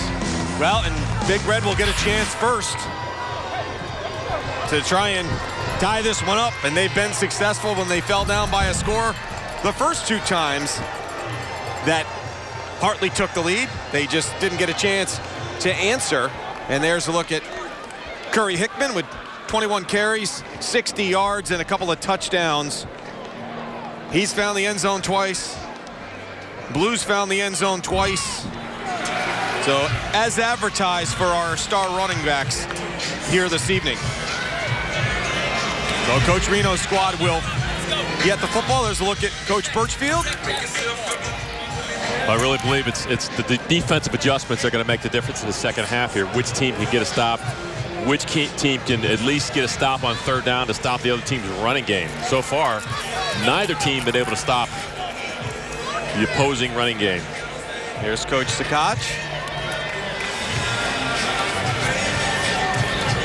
Really well played first half. I mean, yes. If you're both coaches, you're happy with what you're able to do on offense. Obviously, if you're Coach Sakach, would like the football back one more time, but you can't. Your defense was kept on the field a long time. They helped them a few times with the jumping offside penalties, so they got to clean up the penalties. And again, it's going to be about stops and possessions. The hay's in the barn. The adjustments have been made. We got 24 minutes left. Mandela Burke back deep, and they have not even sniffed a kickoff yet tonight. Ben Hawk has put 2 into the sidelines and then dribbled one. Watch for the onside kick. And they'll tee this one up short. Bobbled. DeJuan Jones out across the 30. The ball came out loose at the end, but it was blown dead. A good starting field position for Big Red. Take a look at the tail end of the play here. So when you get a lot of bodies on the ball, they try to strip it. Yeah, leaking out at the end. I think the whistle had blown, though, at that point. That Anthony Ladd was holding on there for dear life. Jack Ballman came in at the end. There's big Vincent Carricker, 290, 5'10". He is a load in the middle. Petridis in motion. Galeras rolls left. Now back right. Plenty of room over there. Claris gonna take off. First down, spins and then flips for a first down out across the 40. Boy, Ryan Anderson came up from the corner. And Dimitri Claris took off. Well, great recognition by Caleres because the Hawks have really jumped. They took away the route. Ooh, look at the block there. Ryan Anderson's going to make the tackle.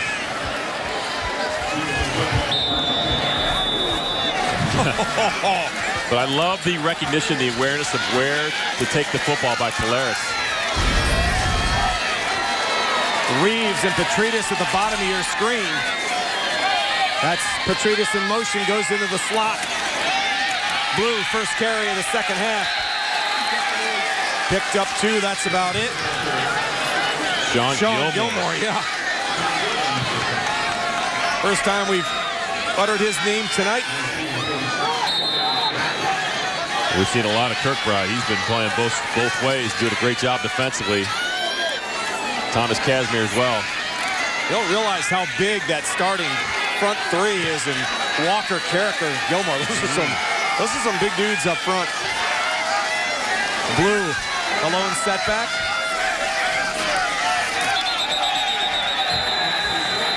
Flags will stop that one. Dead ball. False start. Offense. Number 23. 5-yard penalty. Still second down. Johnny Blue anticipated as Zorni was in motion. Yeah, lean in a little bit. Boy, can't afford that. A couple times tonight, those are costly 5-yard penalties in a game like this. Boy, and he looked like he had a little hole open over on that left side. I could see some daylight, and I don't think that was from everybody stopping on the play either. Here's that unbalanced look. This is what Coach Birchfield talked about with Ashley. Left side. Polaris firing downfield as a man wide open. Richard Jones broke it up. That was Burke. Lawrence Burke was open on the wheel right on the backside. The wheel route backside. Polaris is looking to throw it there all the way. Saved by Richard Jones. Yeah, Lawrence Burke. Look at Jones get his one hand up there and separate the football. That's well done. Would have been a difficult catch for Lawrence Burke. 3rd and long. From the 41. The Treatise in motion at the bottom of your screen. Polaris in a roll left again. Fires. Complete and then knocked away. At the last minute, Richard Jones took it away from Charles Reeves. Well, Richard Jones broke on the ball in the nick of time. He got a fingertip on that ball. Deep out cut. Very good throw by Polaris, but Richard Jones, how about those 2 plays? There's your first stop. First defensive stop of the night and our first punt of the night.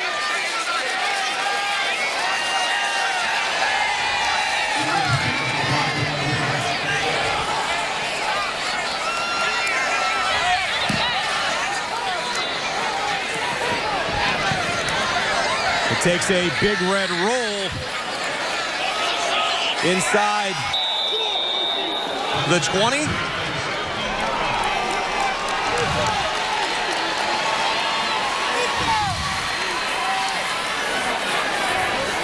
Treatise with the kick, and now Hartley with the football.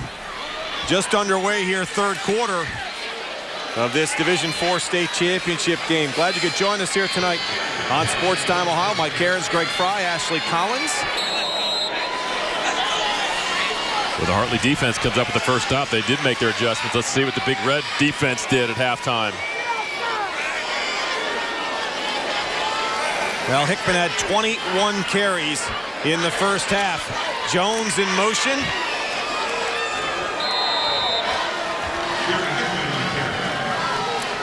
And Hickman straight ahead for number 22.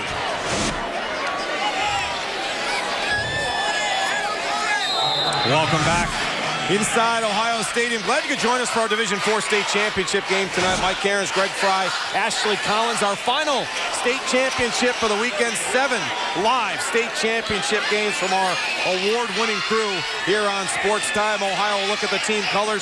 The Hawks of Hartley in white, Steubenville in red. 2nd down and 5 from the 22. That's Onega on the carry. Out close to a first down, about a yard shy. Well, they caught him on the trap play right there. Onega was 1 shoestring from going the distance. There was nobody there.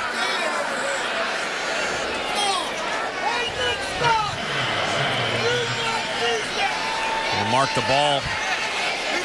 They're going to come out and call for a... I don't think he's got it. If he does, it's the nose of the football. Yes. And that's how close it is. You see another great shot from our guys. Look at weekend that. long, unbelievable.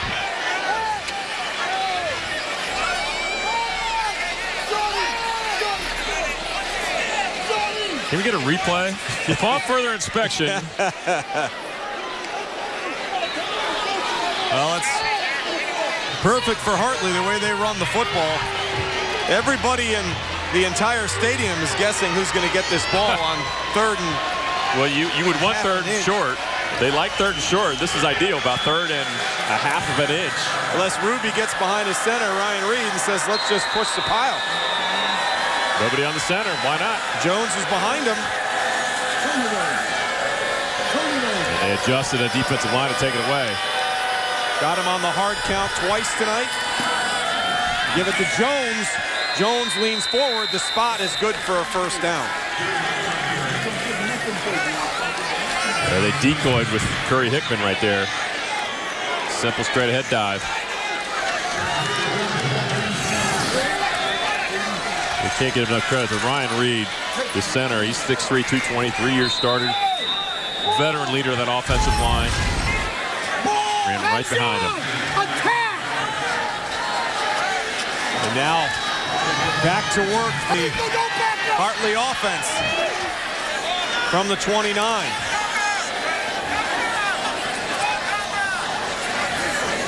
Sean Walker switches to the right side, power up. Ruby with a pass as a man wide open.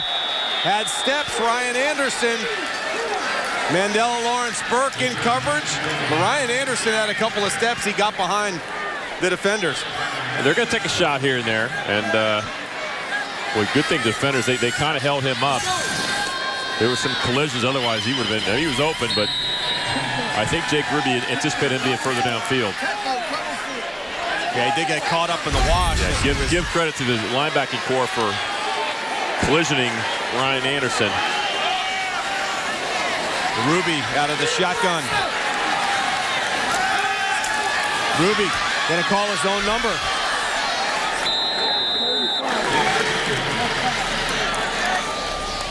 Got out to the left side. Nick Scott on the tackle for Big Red. And another third down for Hartley. Well, the bad news, when you take a shot on that first down, you don't get it. That puts you in second and long. That's not where you want to be in this offense. Now in 3rd and 6. Now the Big Red has a chance to get their first stop, and you can hear they're faithful. Yes, they're on their feet, and they are loud. They want the football back, trailing by 7. Richard Jones time. Ruby on the toss. This is Anderson. And Big Red gonna stop him short at the 36. Boy, another tackle by Johnny Blue. Just put it on his tab. Got some help from Nick Scott. Jeremy Blue there as well. We've seen this a lot in the first half. Here's your adjustment defensively. They've seen this play coming. Nick Scott came out there and blew it up. And look at the red shirts there. They ran the football well. They got their stop. That play was going for a first down in the first half.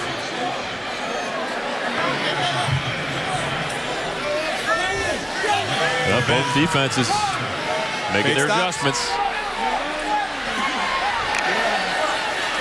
2 punts here to start the 3rd quarter. Mandela Burke lets it hit. Takes a Hartley roll to the 29, and that's where Big Red will take over here with their second possession of the 3rd quarter. Well, the most unique voice in sports is on FS1. Join Colin Cowherd as he brings you smart sports talk along with some of the biggest names in sports and entertainment. Every weekday, The Herd with Colin Cowherd. Weekdays at noon Eastern, only on FS1. Second possession here of the quarter for Big Red, down 21-14.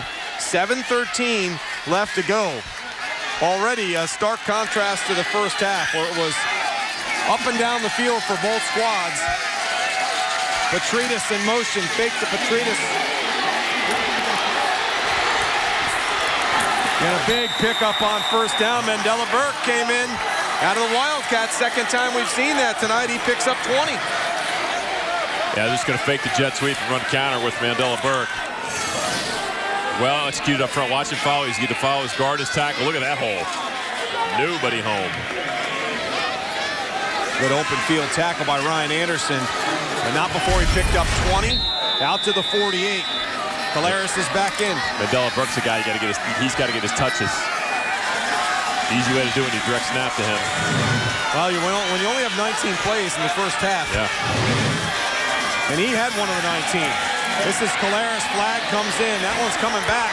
Caleres spins deep. That's Burke again. That's Lawrence Burke again. It is. Lawrence Burke. Caleres went out into the slot. But all for naught. I think this is coming back. Yeah, there was a hold up front. So Anthony Ladd got the tackle. The chop block makeup call. That one came in quick, too. Right at the point of attack. Legal block below the waist. Offense, number 63. 15-yard penalty. Replay first down. That's painful. That's about really a 25-yard loss after the positive gain. Let's see, what's 63? Boy, I mean, low. But how low is the question? I think in both cases that we've seen that call tonight, they were questionable, but.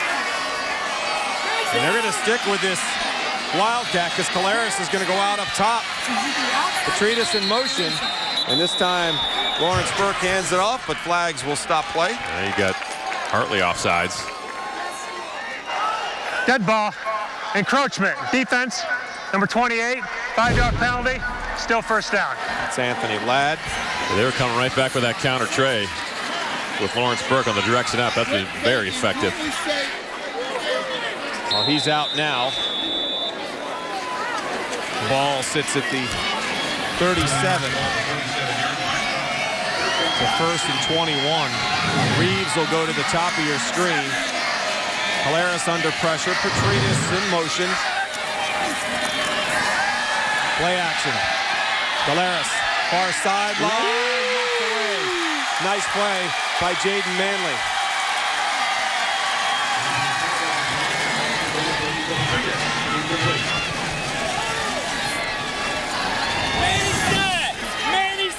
This play took a long time to develop. Manley stepped in front of it. A little late on the throw.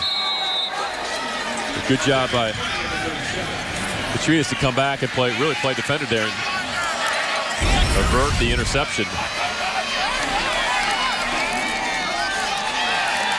So a second and 21. Collaros screen. Going back the other way to Petridis. He has blockers out in front of him. Look out! Down the near sideline.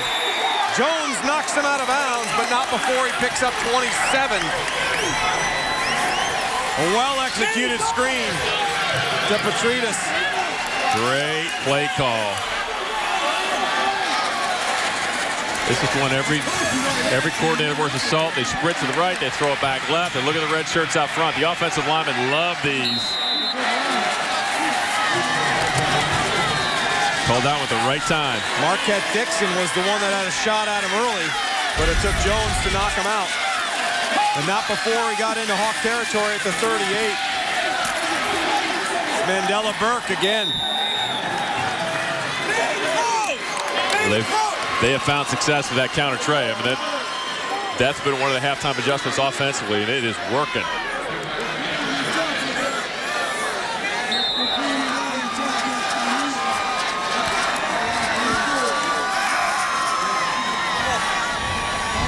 Lawrence Burke has been the key. Collaros will get back under center this time. Got Reeves one-on-one. He's got Lawrence Burke in the back with him. Look, an option look. Collaros keeps it. Nick Dawes in on the tackle. Marquette Dixon there as well. I feel like at some point, I mean, Charles Reeves, 10 touchdowns on the year. This is an option look, which we have not seen. Probably good job keeping it right here. The Reeves is 6'6", 245. He's been in some one-on-one situations. I think at some point they got to take a shot and play action and get him north and south and get the ball to him. Big, big target, as you mentioned. That's a big guy.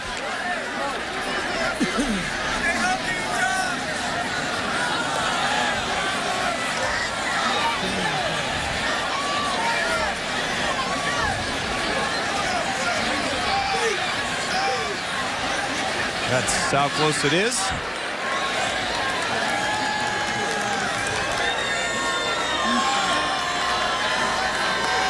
All right, so they have gone with the wildcat look, mixed things up. They came out, made some adjustments, tried to put the ball in the hands of their playmakers. Mandela Lawrence Burke has been the guy that has kind of powered this offense here in this third quarter. Yeah, I haven't seen a lot of Johnny Blue run the football. Blue with both of Steubenville's touchdowns. Third down and inches. There's Blue.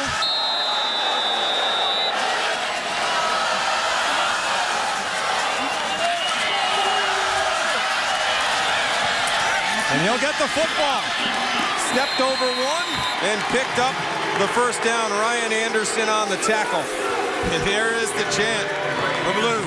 They're going to line up and go right back. They're going to do the quick set. Same personnel group. Probably on the same play. Oh, Ryan Anderson does a great job with the fake tying his shoe. And now you're going to get a wholesale substitution. Official timeout.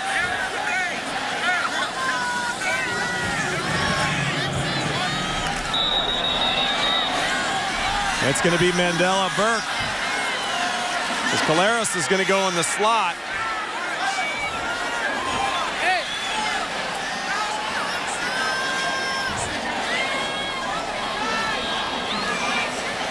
Please reset the game clock to 5:02.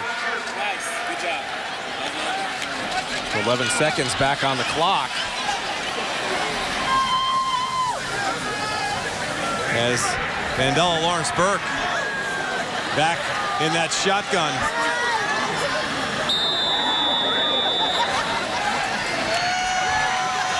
Yeah, look for that counter trey again. That's been very effective.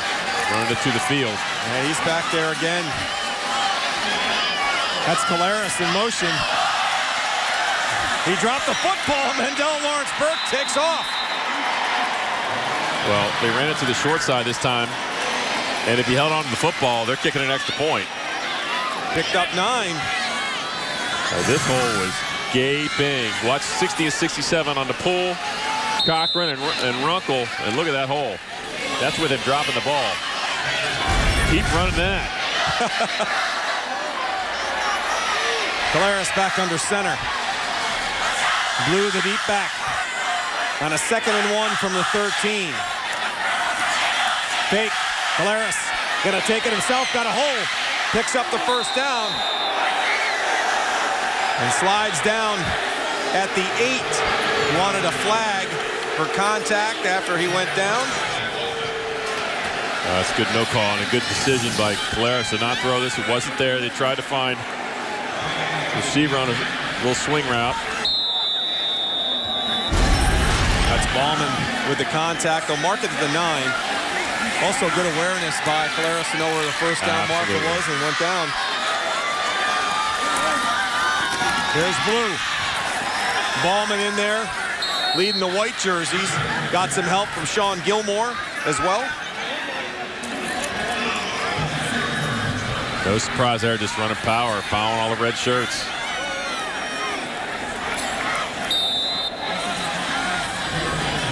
Tenth play of the drive coming up here. As Collaros looks back from the sideline and gets into the huddle with the play. Inside 3:30 here, third quarter. Steubenville on the move, down by 7. 2nd and 7 from the 7. Blue. Anthony Ladd finished him off. Bring up a 3rd and goal.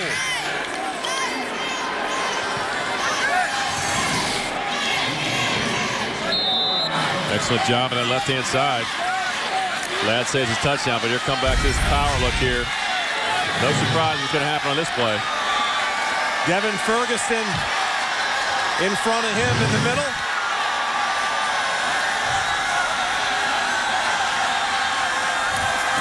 They're running left with Blue, and he gets in for another touchdown. Johnny Blue's 3rd touchdown of the night. They go power left. And a point away from tying it up with 2:40 left to go. He ran right by Curry Hickman. Hickman was 1/2 step short of getting there on time.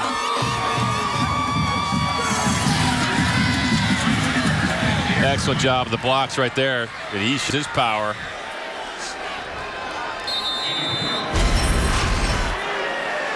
And the all-important extra point. Mark Smith.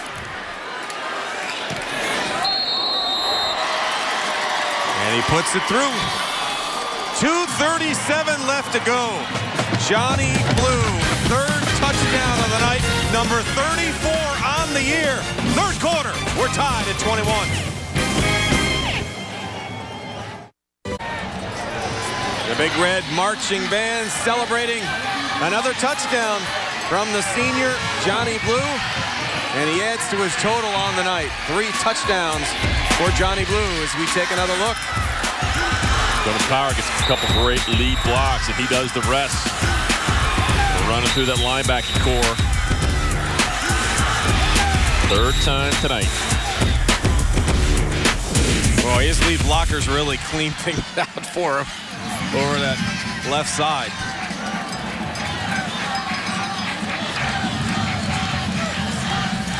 So Austin Duggan, as you take a look at the scoring drive, 11 plays, 71 yards. First score here of the second half. Brad Birchfield's team now awaiting the football. Tied at 21 in this Division IV state championship game. The Hartley student section. Short kick, bobbled and collected out across the 30. Richard Jones on the return.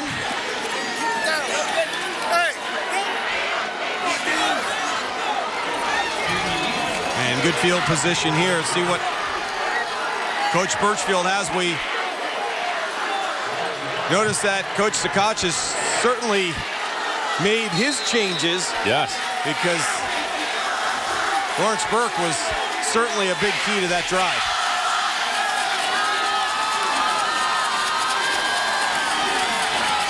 Hickman slashes over the left side.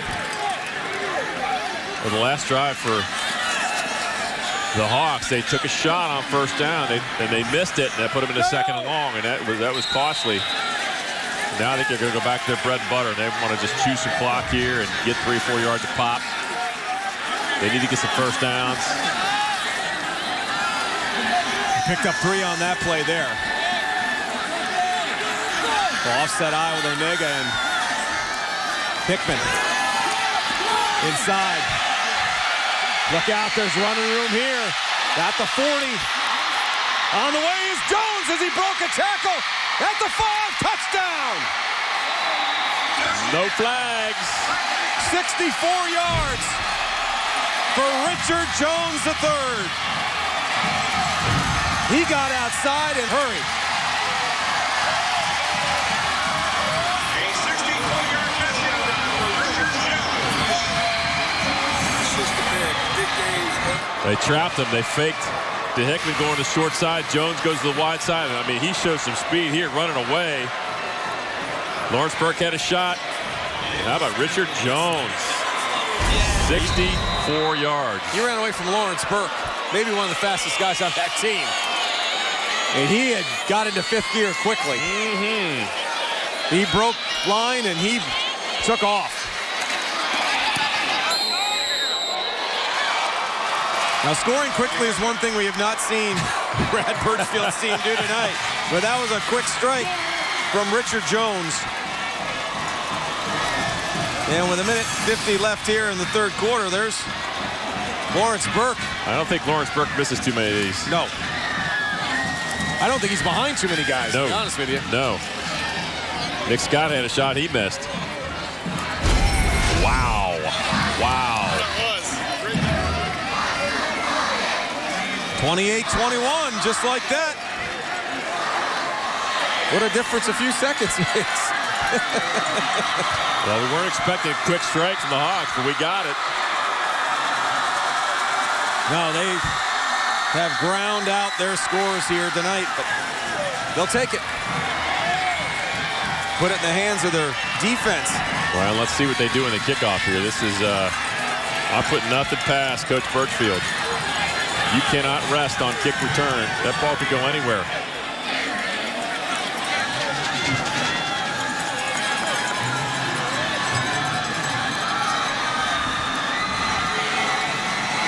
So Coach Sakach has certainly made his adjustments and see what he does here.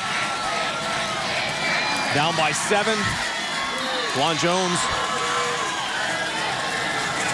Mandela Lawrence Burke back deep. This is the deepest that Hawk has kicked it. And Mandela Burke will take the football and move out across the 35.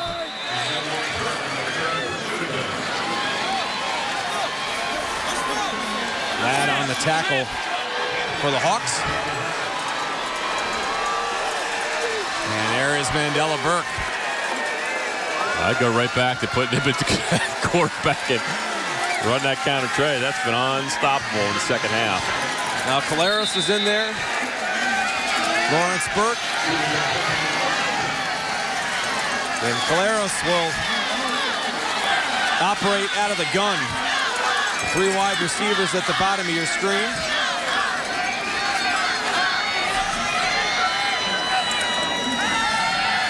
And Collaros, there's room on that side as he looks back the other way. And in and out of the hands of Petrides on the far sideline. Petrides doubled back. You got a flag. There's a flag back of the 41 on the near sideline. Well, I wonder if they had a lineman downfield.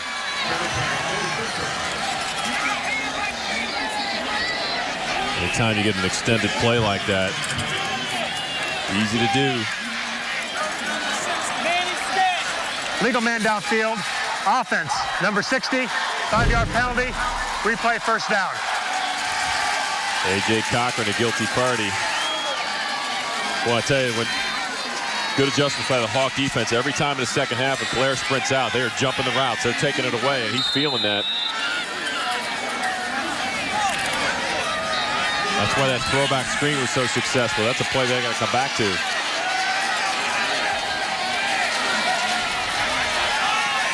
You see Collaros winds up down at the bottom of your screen. They moved again. They sure did. They're going the wrong direction.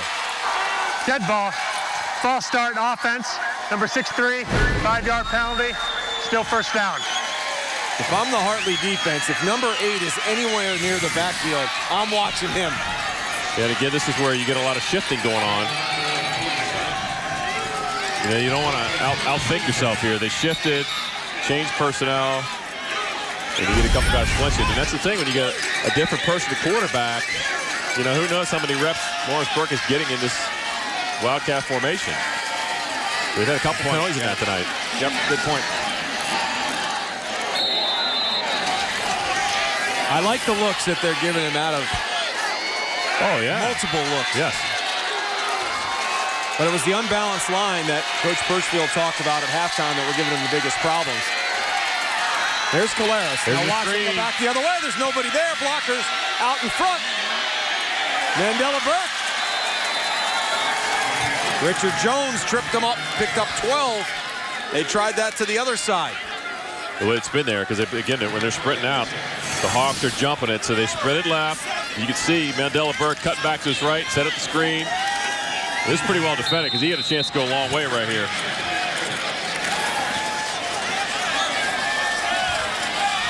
And Marquette Dixon there as well. Nice tackle by the junior, man. He was just laid out for that one. Lawrence Burke. They sniffed that one out and dropped him. Nice play by Thomas Casimir. Well, that Hawk defense, I mean, if we know it's coming, right, they finally made an adjustment. They got out their blocks, and they shut it down. See if they can get this one off. Play clock at 15. The 25 left on the clock. Collaros looks to the sideline. 8 on the play clock. Good man coverage, Reed. You got Reeves one-on-one. A 6'6" target. They'll hand it to Blue. Blue far sideline. First down.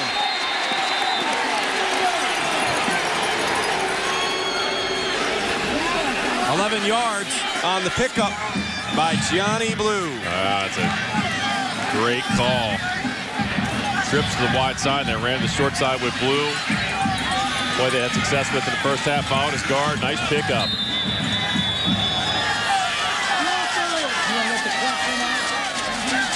Will they run a play? They don't need to, but they could get one in here, and they will. Collaros fired over the head of his intended target, and that will be the final play here of the third quarter. 12 minutes left in this Division IV state championship game. Hartley on the 64-yard touchdown run by Richard Jones.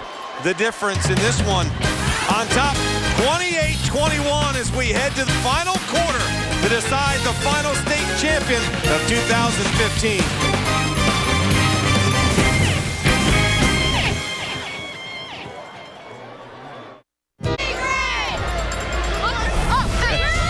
Big Red fans on cue. It's down 28-21 as we get set to start the fourth quarter. And there's a look at our game summary, partner. Well, both teams efficient offensively, that's for sure. The Hawks, 41 rush plays. They're definitely controlling time possession with the plays. Richard Jones having a big night. Curry Hickman, he's doing as advertised. And Johnny Blue, same thing, 3 touchdowns. 68 rush plays between the two squads in this one.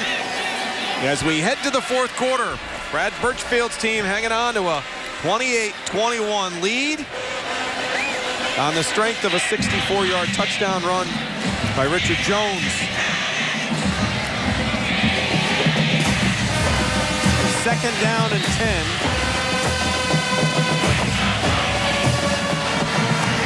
As we start the fourth quarter,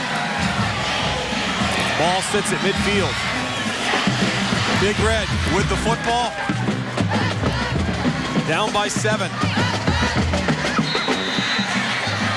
They have mixed it up here in the second half. Caleros will start the fourth quarter under center. Blue the deep back at his 44. And he'll get the football running right. Actually, that will be Jalen McGee who will start us off here in the fourth quarter, the junior. Deshaun Walker will come up with the tackle for the Hawks. And McGee last week at 12 carries for 95 yards. So he's been in the mix. And he'll stay back there. Behind Devin Ferguson. Ferguson's the up back.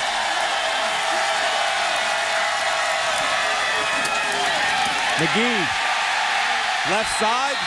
White jersey's got there. White jersey stopped him. Vincent Carricker. Wow, did he move his feet. When 290's going lateral and you can't move him, he's going to stuff you. Well, again, they go unbalanced with motion. They know where this is going. Look at Carricker coming off the block. Get it straight. Blowing up the block. Sean Gilmore makes a tackle, but this play is all about Vincent Carricker. Big tackle for loss. That first quick step broke the line and kind of pushed things back a little bit. Fourth down and 5. Petridis in motion. Caleros pumps once. Got it. Field. Has a man open. Petridis with the dive and couldn't get it. Overthrown. And he knew it. Dimitri Caleros knew it. Boy, they had the right play call on. They got that defense to bite. And I'm not sure he had his feet set to make this throw. Misses by a yard. They had it. That's a touchdown. Gutsy play call. Again, you know me. I preach so much about quarterback fundamentals. I just don't think he had his feet set. He was falling away from that a little bit. Ball on the ground, and Steubenville comes up with the football.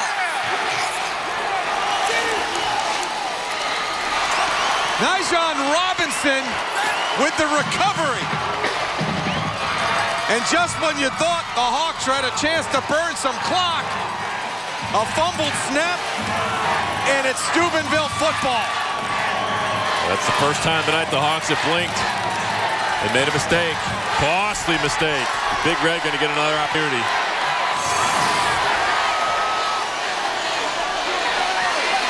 I think Jake Ruby's going to keep that. Again, we've seen that ball on the ground twice tonight. This time they lose it.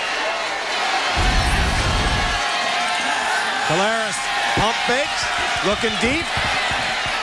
Fires it downfield. Oh, and he's got him! Lawrence Burke, touchdown! Mandela, Lawrence Burke, Caleros celebrates the touchdown toss from 42 yards out. The quick strike off the turnover. Well, how about that for a two-play series of events? All day to throw, a one-on-one situation. Watch how he adjusts like a center fielder to this football. I can't tell you how difficult that is to do, to turn your head and make the catch. Extra point away from tying this one up.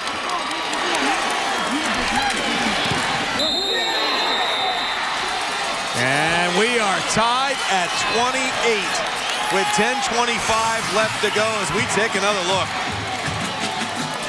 Well, Dimitri Caleros has got redemption. He was feeling like a heel after missing a throw, but he made this one. Look at that adjustment. Unbelievable catch.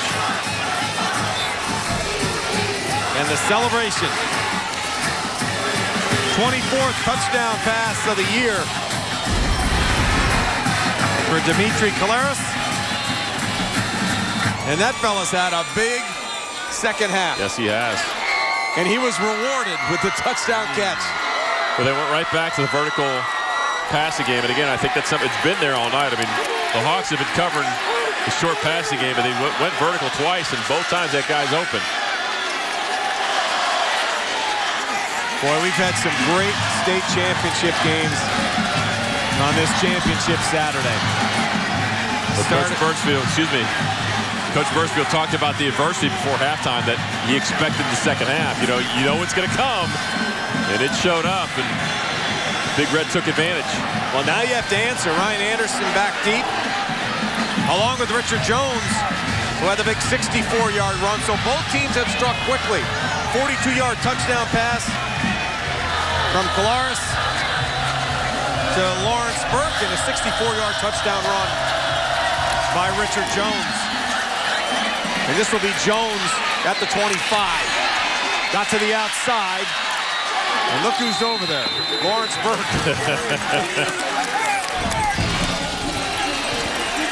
Well, folks, if you missed any of the state title games this weekend, especially the ones from today, Sports Time Ohio will be airing encore presentations of the game throughout December. Check your local listings or log on to foxsportsohio.com for the schedule. There have been some great games on this Saturday alone.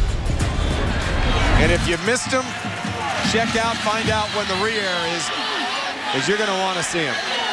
That's Jones in motion, and he's going to get the toss right. Onega with the lead block, but that is sniffed out well and pushed out by that Steubenville defense. Jeremy Blue, A.J. Cochran over there. Just ran out of room? Yeah, just ran out of real estate. That's tough to run short side. That's where you got to trust Richard Jones. He's got to cut it back. There was no cutback lane, though. No, never had a chance.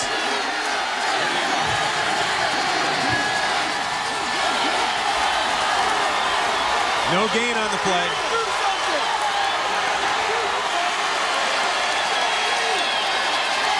Inside. And there are some pads clacking. Well, they jumped Curry Hickman. That play had no chance. A.J. Cochran's at the bottom of the pile. Cochran. Well, that ball almost came loose. Zane Zimish had him around the ankles. There's Zimish at the bottom. Well, look. That ball was getting loose at the end. And that Steubenville faithful are getting loud. They could sense it on 3rd and long. Yeah, Mayor Richmond there, 63, tried to strip the ball out. Ruby gonna throw. Anderson, first down. 14 and a big first down pickup on 3rd and 10. Well, Jake Ruby gets his redemption. This is a one receiver route. They're sprinting right. One guy. Boy, look at that throw. Over the fingertips. Nice pitch and catch. Very simple route. Gave his quarterback a throwing lane.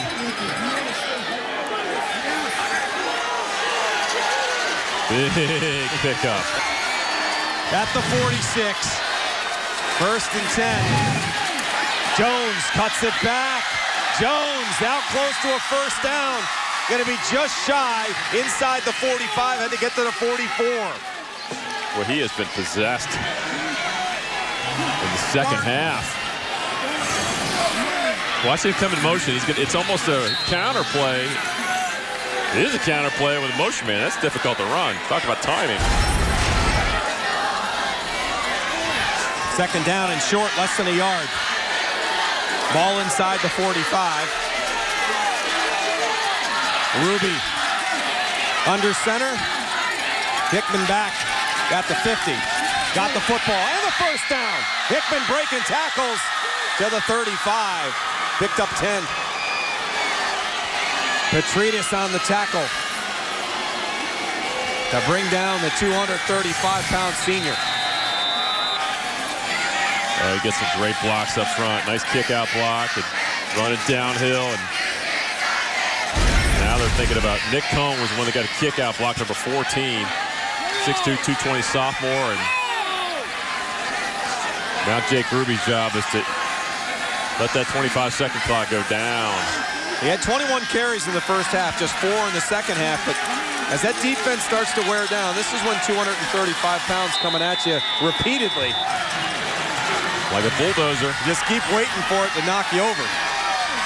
Steubenville has done a great job so far here in the second half. Couple of big plays on both sides. Here's Hickman, right side. Cochran on the tackle.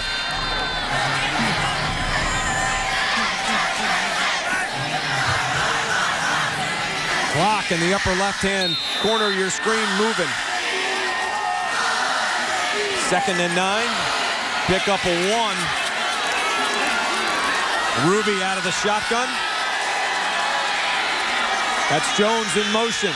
Fake to Jones. Ruby gonna keep to the short side. Ruby hit or miss. Oh, and he picked up a first down. He stepped out of bounds as he was cutting it back. Oh, he had a lane. Right there. Yeah, he stepped out short. Man.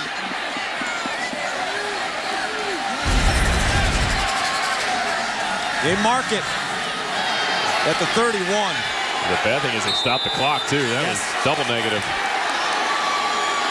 Great replay, guys. Mike Simons, our director,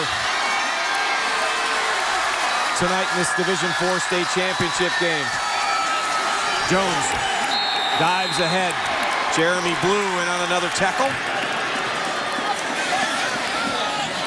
Well, they're out of field goal range. I don't think Ben Hawk could make it from this far.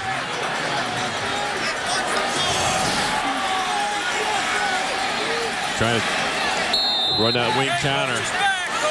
That worked in the first half, not here. Yeah, Jeremy Blue stayed home. 2 for 2 on 4th down tonight for the Hawks. 4th and 5. See what Jake Ruby has. And his Hawks.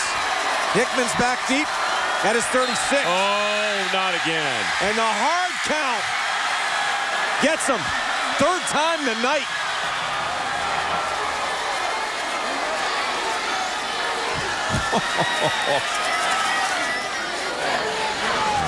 Coach Reno's in shock. I'm wow. Dead ball.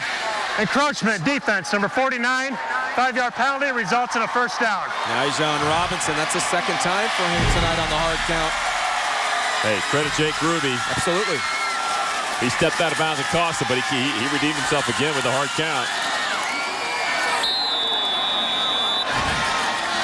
Ruby going to get the play in from the sideline, and the clock is moving here. Coming up on 7 minutes left in the 4th quarter, tied at 28. Wait a minute, the 25-second clock went down. They didn't reset it. They're going to have to reset both clocks.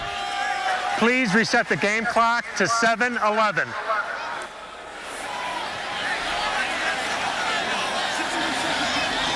Well, I don't think the 25-second clock got reset either. It didn't, and that's why. But now they'll run them both. It should run them both on the whistle.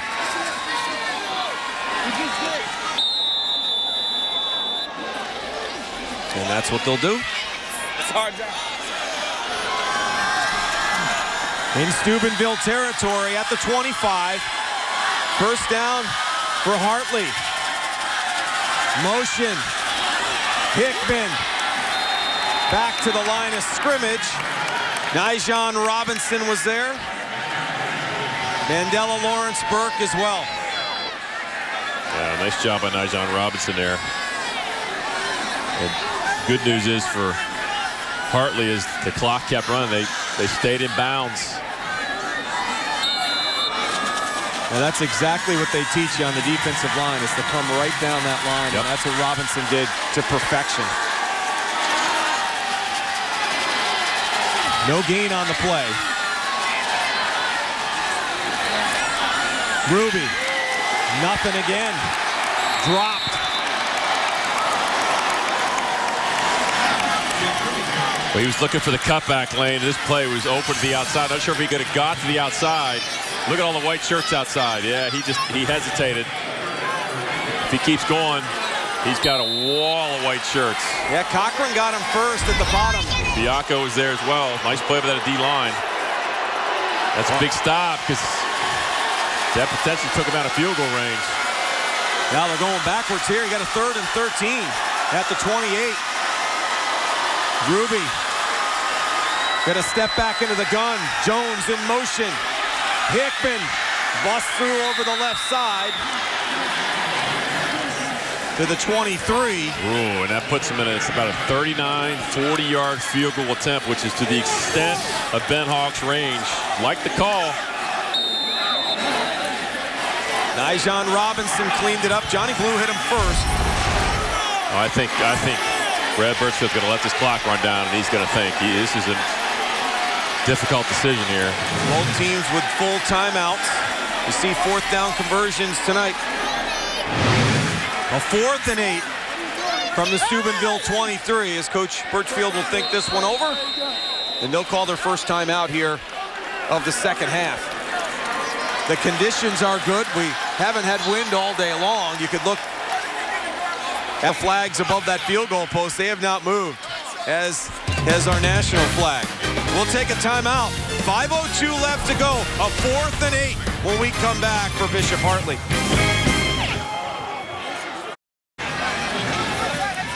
.502 left to go. 4th quarter, tied at 28. A 4th and 8 faces Bishop Hartley. Well, you want to watch this game again?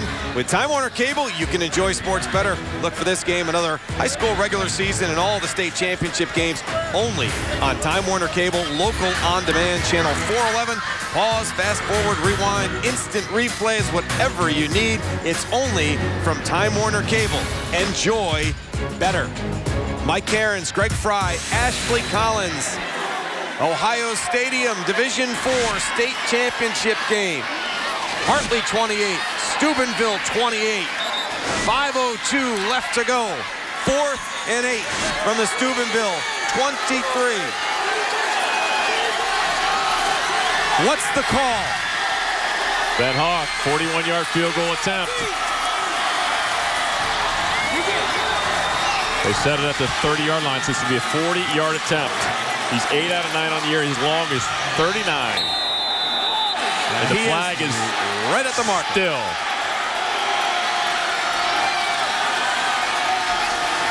Left hash. Hawk. Snap. Kick on the way. And it is good. 40-yard field goal from Ben Hawk. Make him 9 for 10 on the year. In a big one with 4:56 left to go. Well, how about that for a clutch? Good snap, good hold. And he just drilled it. He earned a couple of hawk wings on the back of that helmet. He's looking a little bare on the left side. And he had no reaction. You know, usually kickers, you can tell, he didn't react. Well, that has plenty of distance. No, just inside the left post. Plenty of distance. But he just, I mean, calm, cool. At least he looks like it. I don't know if that's what's going on the inside, but. Well, I know you've been calling for the onside kick, but they're not going to get it here.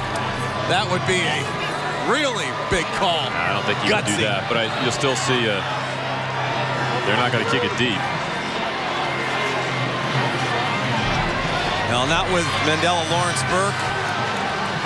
Juwan Jones back deep. You got it. I mean, kick it out of bounds, pooch kick it, give them the ball 30 or 35, and trust your defense. So we're going to be in for a show, but it's going to be that Big Red offense got a chance. Yeah. The tie to win. What better way to set up our final state champ for 2015? What more could you ask for, right? This is perfect. Here we go. This is perfect. 31-28.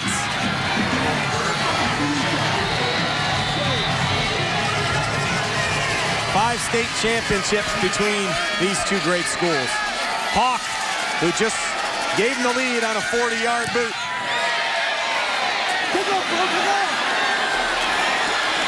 Mandela Lawrence Burke finds the seam.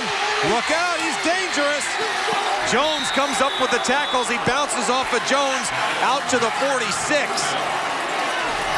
And that's great field position with 4:49 left to go. Well, folks, tonight and every night, don't miss Fox Sports Live as they bring you news and highlights from throughout the world of sports only on FS1 and streaming live on Fox Sports Go. And Steubenville in full go mode right now.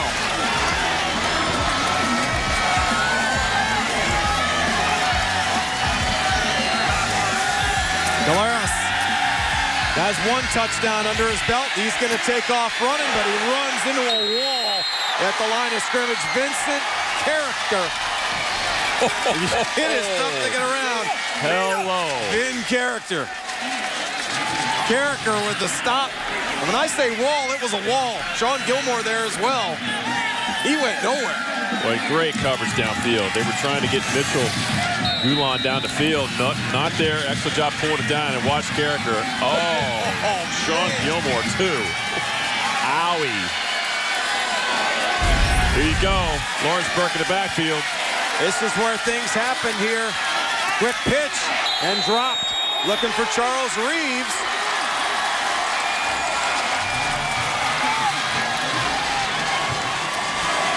Well, Steubenville has 3 timeouts, so they can't afford to punt and play defense one more time. So it's not do or die here. Some changes. Steubenville 5 for 7 on 3rd down.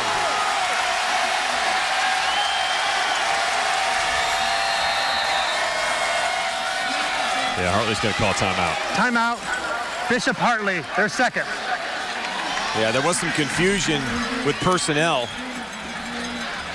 I think he wants to make sure it's a big play right here. 3rd and 9. 4:05 left to go. Ball sitting at the 47-yard line. This has just been a great football game. These two teams have traded punches all night long. We've seen the running backs go at it. We've seen big plays from both teams. Yes. We've seen big stops defensively. A little bit of everything tonight. We're not done. And I think it's getting interesting here. If they can get it in a 4th and short situation, do you go for it? Or do you punt with 3 timeouts? Fortunately, the 3 timeouts gives them options. But certainly, Big Red want to get the first down here. Well, interesting to see here because Mandela Lawrence Burke is down on the sideline. And I'm wondering what that means in this formation. He's been in everything tonight. If they're in a straight passing situation, but he's certainly a weapon. He caught the touchdown pass, but he's sitting down on the sideline right now. Johnny Blue, the deep back. Here comes your 3rd, and we'll call it 9. They better run the ball. 10 seconds on the play clock. They're going to pitch it out to Blue, who's going to try to stretch it to the outside, and he picks up the first down. What a play up front. I like the play calls. You only got 3 guys rushing. Excellent play call. Look at. He's going to follow Devin Ferguson and bury his head forward. Great job by Steubenville. Those guys got out quick. That was a huge pickup. You're running the football on 3rd and 9. Here's Blue again. They're going to test the left side one more time.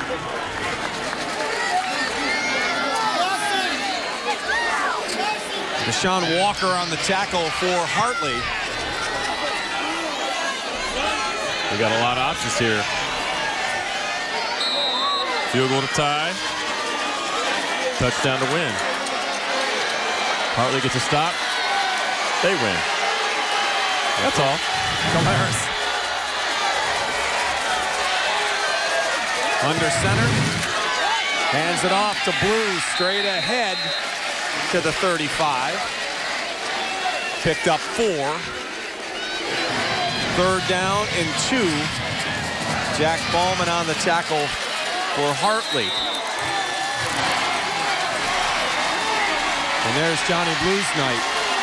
21 carries, 109 yards, and 3 touchdowns. 3rd down and 2. Down by 3. Here comes Blue. Slices over the left side, picks up a 1st down. Carricker fell on him at the tail end after he was cut down, but not before they moved the chains. Well, isn't it interesting that Big Red has trailed pretty much the entire game. And they have an opportunity to take the lead and win. Greg, they're going power football here. Why not? They've got playmakers sitting on the sideline. They're going straight power football. Ferguson's on the right side as they load up right. Play action right. Caleres. Oh! And that one nearly picked off. He was looking for Anthony Zorni, his big tight end. Kirkbride nearly intercepted that ball. Oh, boy. Oh, man, and he took a shot. Boy, he had both hands on this. Couldn't take it in over the helmet. Look at him get up. Watch Zorni's helmet come into play here. Oh. Wow. Wow. 6'3", 220. Playing a heck of a ball game. 2nd and 10 from the 32. Clock stopped at 2:22. There's Mandel Lawrence Burke, left side. Marquette Dixon on the tackle for the Hawks, and Lawrence Burke comes up hobbling after that play. Wow, what a tackle by Dixon there. That's a touchdown-saving tackle. And Lawrence Burke really having problems getting off. I don't know if that's a smart. He'd stay on the field. He dives to the sideline. Stay on the field. Stop the clock. He's getting lectured about that right now. 3rd and 4. Petridis in motion. Blue. Ooh. Jaden Manley stopped him, and that looks like he's going to be just short. Oh, I think his knee was down. He's short. He needed to gain the line at the 22, and he'll be a yard short. 4th down and 1. Steubenville's bid for a state championship comes down to this play right here. Timeout, Hawks. Timeout, Bishop Hartley. The 3rd and final timeout of the game. Well, Coach Birchfield's he's not going to take him home with him. No. And he knows how important this play is. And I can only imagine discussion in that huddle. 4th down and 1. 1 minute, 16 seconds left to go. And the Division IV state championship rests on one play. A 1st down keeps the hopes alive. A stop. And it's going to be tough to get it back. Steubenville has all 3 timeouts left. We saw the Kirtland Hornets run this play for a touchdown earlier. They were up a point, but it went for a touchdown on 4th and short. Yes, he did. Penetration is going to be the key to that defensive line, and for the Big Red, it's getting a push up front. You saw Lawrence Burke in that last shot getting up off the sideline after being worked on. Here we go. Power look in the backfield with Blue. He's got the football. He's He's tripped up. And the Hawks have come up with a huge stop. Hang on the spot. The first side judge came in. And they're going to put a spot. Close. And the chain gang's going to have to figure this one out. Boy, that is close. They got pressure off the edge. I think that was Ryan Anderson. It is Ryan Anderson. The Russian go low. Wow. The knee. Oof. And Hartley has stopped Steubenville. We'll talk about a clutch time out there by Coach Birchfield to get his defense set. Ryan Anderson has made the play of the game to this point right now. And I mean, you take on Johnny Blue and top him. That's big stuff. Wow. You see him. Coach Birchfield, bless himself. He's been praying a lot tonight. He has been. That's what he's doing right now. Steubenville has all 3 timeouts left. Yes, they do. And they know Hartley's going to run the football, and they're packing the box right now. Hickman back to the line of scrimmage. That's it. Timeout, Steubenville. They're first. And Big Red takes their first of 3 with 1:05 left to go. So with 3 timeouts left and 3 stops, you could have about a minute, maybe a little less after a punt.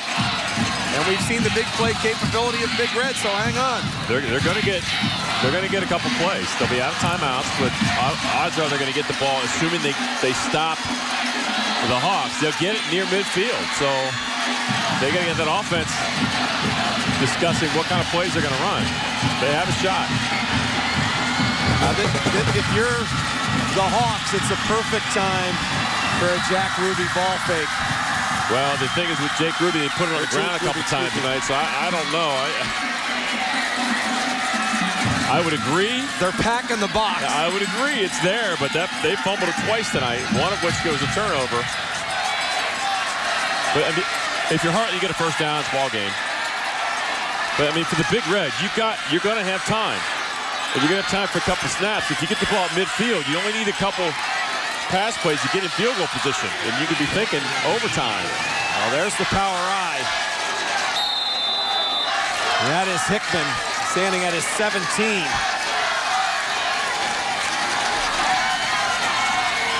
Ruby's got it. There it is. Ruby on the ball. He got out of bounds. But then stretched out of bounds. What? He stopped the clock. He did stop the clock. Oh. Just saved Steubenville a timeout. I can't believe that. Had chances to get down. He was. You could tell he was trying to stay in bounds, and Johnny Blue knocked him out of bounds. And Johnny Blue made the play. Oh boy, that's a big one. That just saved Big Red a lot of time and a timeout. Wow. 1:01 left to go. 3rd down and 7 from the 26. Offset eye. Hickman out across the 30, but he's going to be shy. A couple of yards shy of a first down. The second. And a second timeout taken by Steubenville. 4th and 2 coming up. 57 seconds left to go. Plenty of time for the Big Red. They're going to have an opportunity. Now returning your punts is Mandela Lawrence Burke, if he's okay. Remember, he did not come back in the ball game after he hobbled off. Well, and Mark Smith would be your guy, I believe, kicking a field goal. He's been the one on the sideline warming his leg up. He's kicked 46 out of 54 PATs this year. They're not a team that kicks a lot of field goals. They're going to get a legitimate opportunity here, so we got a long way to go. Now, it's 4th and 2. Allegedly, they're going to punt. And again, I'm telling you, Brad Birchfield, he's done crazier things. I wouldn't expect anything here, but you never know. Wow. That would be unbelievable. He pulled this one off. He pulled something out of his hat. He was setting up for a return. That one got away with pressure. Mandela. Lawrence Burke is back. Fields it, spins, and then lunges for the far sideline. Ladd on the tackle.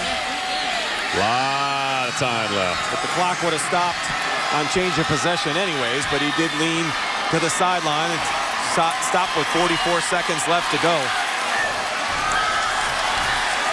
Plenty of time to get a field goal range, and they've got the playmakers to do it. Well, Dimitri Collaros is... Can't forget about Charles Reeves. He's been quiet all night, but you've got a size advantage. Empty out the backfield. From the 37s where they'll mark the football. 4 wide receivers in an empty set for the senior. Good protection. Fire.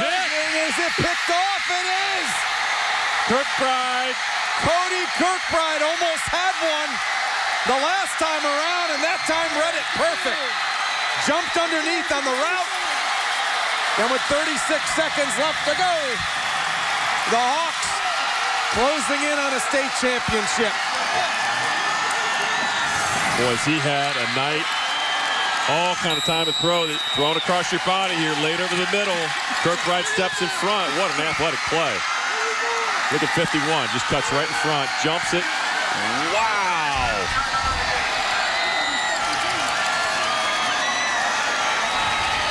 And look how he hangs on to that thing, and no doubt whatsoever. 6'3", 220-pound junior. We nearly had one last series. Couldn't quite hang on.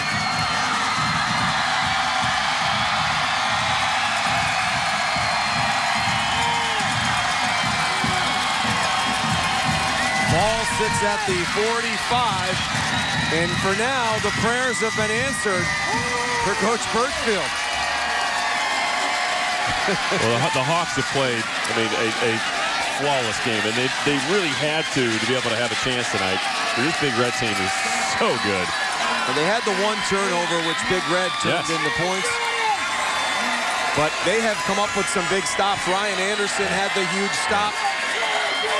They've made the plays offensively. They've had the big plays, but the defense has come up huge in the second half. Just need to snap this one. And the best formation he's called all night is right here. Victory formation. Jake Ruby takes a knee.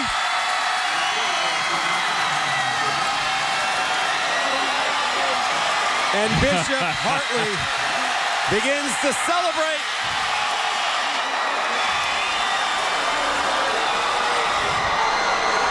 The final seconds ticking away on the 2015 Division IV State Championship. The Hawks of Bishop Hartley have done it. They have come in and knocked off Big Red. 31-28, the final. What a great football game here tonight. Congratulations to Coach Birchfield and the Hawks of Bishop Hartley. Well, what a fabulous day of football we've had, and the Hawks are going to finish it out strong.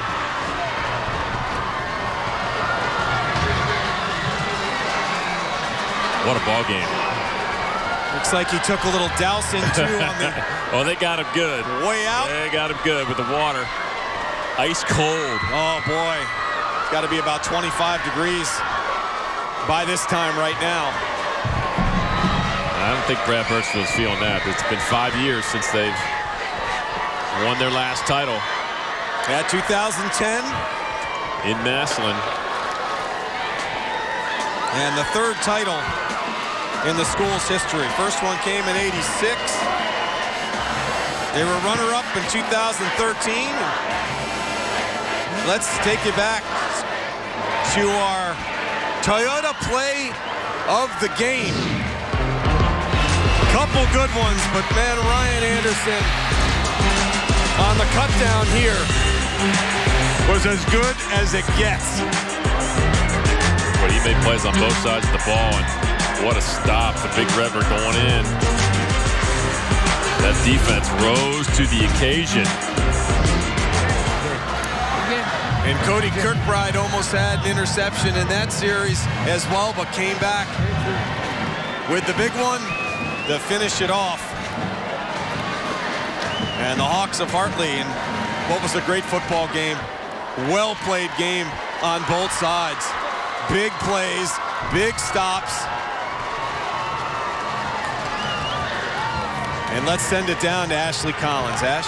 Thanks, Mike. Coach said he is not cold. He doesn't even feel it after that bath. But you said couldn't find anyone that thought you guys would win it, and you did it. What does it feel like? Yeah, it feels great. The 3 games we had today here in Ohio Stadium has to be the best day in the history of Ohio high school football. I mean, just amazing. And they got a great football team. I mean, they had great players everywhere, great coaches, and it was a great game. We kept it close, found a way. We didn't get many stops, but we got a couple there at the end, and it was enough. But they had a great football team. We play them 10 times. I don't know that it's coming out like this. Yeah, you guys just went drive for drive. Such an exciting game. A ton of people came out to support you. What does it mean to these seniors especially right now? Yeah, it means a great deal. Our seniors obviously have been fantastic. We lost 3 games, and that made us, I'm sure people were getting ready to wanting Hartley to quit the program and quit playing football because it's such a travesty. But you have at it, and you want to be the very best at the end of the season, and here we are. So we feel great for it, and these guys obviously so proud of these seniors and proud of our tradition and what they did for it. Obviously, we 3rd state championship puts us in a pretty rare air, not only in Central Ohio, but in the entire state. What do you guys have to say? What does it mean to you? It means a lot. Nobody believed in us. We can only believe in ourselves, and we did it. We did it. We did it. You had a great game, obviously. What was just working so well for you? My offensive line, they put in all the work, and they was making the holes for me, so I just ran through them. I'll come over here. How are you feeling right now? Man, I'm blessed, man.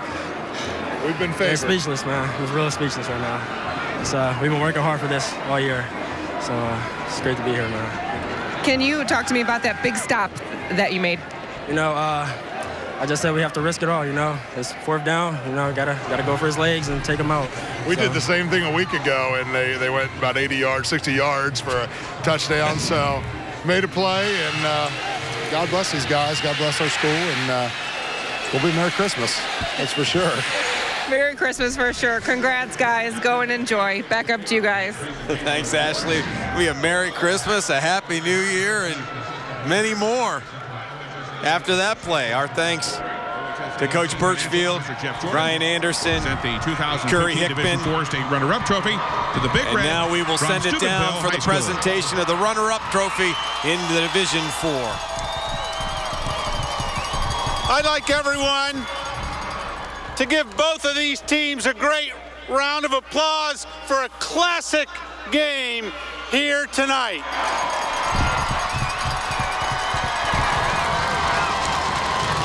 Coach Reno, I know this is not the ending you wanted, but 13 wins this year with this senior class. I know, and you and Big Red Nation are really proud of this group.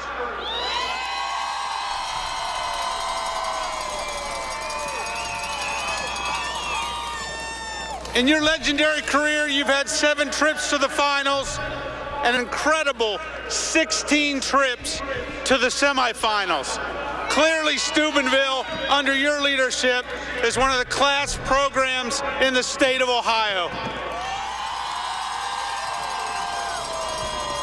It gives me great pleasure on behalf of our staff and our board of directors and all of our member schools to give you the runner-up trophy, Division 4, 2015. Congratulations.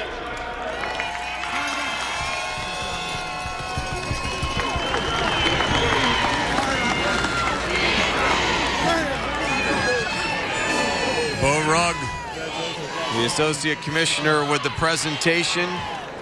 Mandela Lawrence Burke will carry off the runner-up hardware, not the final that they were looking for, but one of 2 teams left standing 4 months and 3 days after the first practice, and nobody can take that away from you regardless. That's a pretty darn good football team, and Brad Birchfield, he knew it. This is was a bit of a David versus Goliath matchup. As much talent and speed and size that the Big Red had.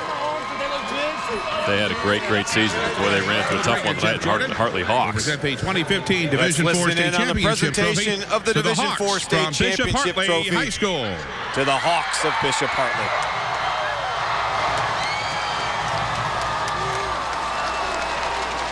Well, Coach Birchfield, you told me in about week 4 you really like coaching this team and these seniors. Now I know why. This is a great group of seniors.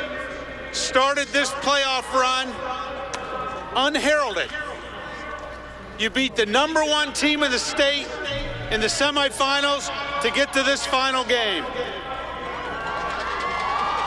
You've been to the finals 3 times as a coach and 2 victories. You've done your community proud, just as these seniors have raised their level for this community. It gives me great pleasure to present you with the Division IV State Championship Trophy 2015.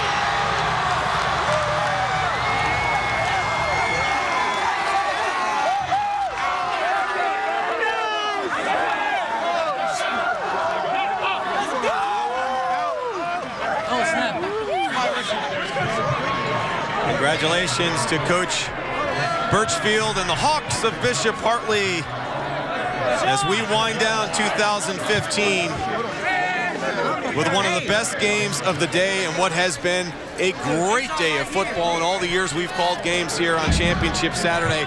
15 points total separated 3 football games here today at Ohio Stadium. You cannot ask for a more balanced day of football than what we had a chance to be a part of. Nah, this is special to be involved with this, and you know how much I love the game of football and high school football, and the OHSAA does a great job of the state championships, and the teams delivered today. What a fantastic day to be a fan and watch these teams go for the titles. Yeah, it all started this morning. We had a chance to call Kirtland's win over Marion Local, 22-20, the final. And then a rematch of last year's Division I state championship. Wayne came back from behind, took a 4-point lead on Eds. Eds closed with a storm. They win 45-35. And then we follow it up here tonight with the last kick of 2015, a 40-yard field goal, the longest field goal of the year for Ben Hawk. The difference in a 31-28 win. Well, congrats to Hartley and their coaching staff and their players for believing, because they were the underdog and they knew it, and they played a nearly flawless game. They did everything they absolutely had to do to win tonight, and they got it done. Very special night for that program, and they should be congratulated. Well, they've got all the congratulations they need. It's that big championship trophy that will be added to the trophy case, and you heard Coach Birchfield say they have entered rare air. The Hawks are flying into rare air with number 3. Well, they really have. And again, you think about midway through the season, as Coach alluded to, they lost 3 out of 4 games. And I was one of them that thought, well, it's just not going to be their year. They're probably going to make the playoffs. But, boy, they have buckled down. When they got in the playoffs, they improved week by week. And they knocked off a couple of big teams here in the last couple of weeks. Well, partner, final thoughts from 2015 as we say goodbye to another great season of high school football. I'm sad. I want to see it go. It's been great. It's been a great run. Always a pleasure. And it's been great working with you all season long. Hope you enjoyed it. It's been a great one. Mikey Simons, our director, the Great Yak, our producer in this Division IV state championship game. For Ashley Collins, Greg Fry, of course, our award-winning Sports Time Ohio crew that have been unbelievable all weekend long. Ryan Cavanaugh, Dave Chudowski, going to wrap up 2015. Our final score here from Ohio Stadium, 31-28 Bishop Hartley.